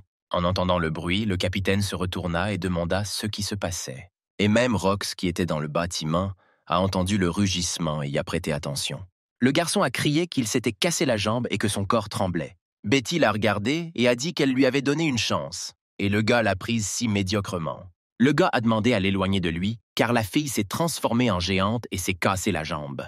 À ce stade, Jessica a activé sa capacité de contrôle mental. C'est à cause de cette capacité que ses amis ont dit qu'il était simplement tombé de la voiture et s'était cassé la jambe. Puis le garçon a commencé à crier qu'ils avaient tous conspiré et qu'il voulait le faire passer pour un imbécile. Il a immédiatement commencé à appeler son père et lui a dit qu'il avait des ennuis. Le capitaine, observant tout cela, a déclaré qu'il souhaitait savoir comment tout cela se terminerait. Derek était paniqué à l'idée d'avoir appelé le chef de la ville. L'homme au regard menaçant demanda ce qui se passait ici. Derek commença à paniquer et expliqua la situation concernant les médecins et son fils. Cependant, le gars l'a interrompu et lui a dit qu'il lui avait cassé la jambe. Soudain, son père a frappé le gars si fort qu'il s'est envolé. Après quoi, l'homme a commencé à crier qu'il devait respecter ceux qui viennent ici et ne pas s'attendre à un traitement spécial.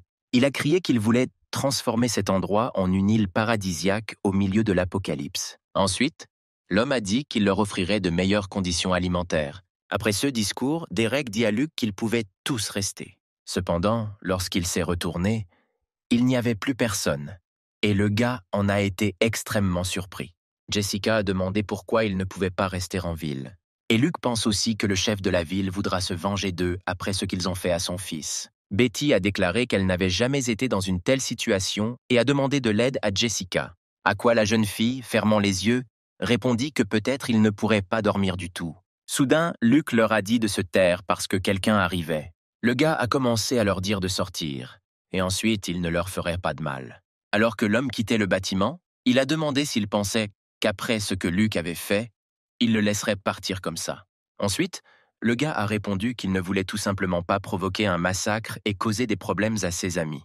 L'homme a dit qu'il n'avait même pas d'arme et qu'il voulait déjà le tuer. Cependant, Luke a traité l'un des hommes d'un seul coup. Après cela, le gars a commencé à s'occuper rapidement des autres également. Soudain, l'homme dit qu'il révélerait à Luke le secret du chef de la ville, afin de ne pas mourir. Le gars, avec de la fureur dans les yeux, a dit à l'homme de continuer.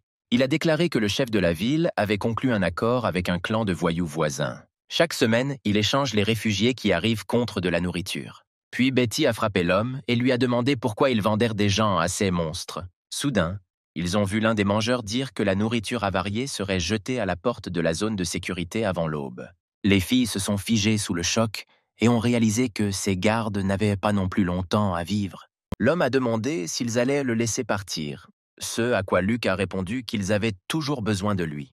L'homme suspendu s'est accroché devant les dévoreurs et a crié à l'aide. L'un d'eux a immédiatement dit de le tuer et de le traîner ici. Soudain, Betty les regarda et leur dit qu'il venait de casser son nouveau jouet. Et puis elle a dit que maintenant, elle devrait en trouver un nouveau. Soudain, les mangeurs ont vu des armes jaillir de la fenêtre au-dessus et ont réalisé qu'il s'agissait d'une embuscade. Luke s'est rendu compte que ces gars-là avaient encore plus muté, parce que leur tête ne pouvait même pas recevoir une balle. Cependant, Jessica a calmé le gars en lui disant de lui laisser le soin. L'un des dévoreurs a posé des questions sur 3 coups de feu à un moment donné. Et puis, s'écartant, Betty a dit qu'elle ne pouvait pas l'attraper. Soudain, la main de quelqu'un tomba directement sur la tête de l'homme et il se retourna avec perplexité. Luke frappa immédiatement le dévoreur avec son poing aussi fort qu'il le pouvait. Jessica a demandé à Luke comment il était au courant de la conspiration entre le chef de la ville et le clan. Le gars a répondu qu'il avait entendu dire que c'était une pratique courante, mais qu'il ne s'attendait pas à ce qu'ils soient confrontés à cela aujourd'hui. Ensuite, la jeune fille a demandé s'ils auraient dû trouver un autre endroit pour leur base. Alors Luke répondit qu'il y en avait un dans cette ville. Soudain, Betty est apparue et a demandé ce qu'il faisait ici sans elle. En regardant son apparence, Luke a demandé ce qu'il prévoyait. Alors les filles répondirent que grâce à lui, elles pouvaient vivre dans des conditions humaines. Un jour plus tard, les hommes du chef de la ville ont découvert un homme chauve qui avait mutilé le clan à mort, puis le chef de la ville a pensé à tort que leur accord ne s'était pas déroulé comme prévu. Le chef de la ville s'est rendu chez le clan, puis le chef a demandé si l'homme voulait dire que son subordonné avait été tué. Et après cela, il a déclaré d'un ton menaçant que 3 de ses guerriers avaient également été tués. La garde du maire de la ville a été surprise de constater que 2 fois plus de morts. Soudain, sorti de nulle part, Luke est apparu et a déclaré que l'homme échangeait la vie des gens sans sourciller. Lorsqu'on lui a demandé ce qu'il faisait ici, le gars a répondu qu'il voulait rencontrer le chef de la ville, car il semblait avoir des relations étroites avec le clan. Les mangeurs ont immédiatement encerclé Luke, car ils ont réalisé que c'était lui qui avait entré sur son territoire. Il avait fini. Le chef de la ville comprit que Luke était désormais un cadavre. Mais il restait encore quelqu'un qui entra dans la base avec lui.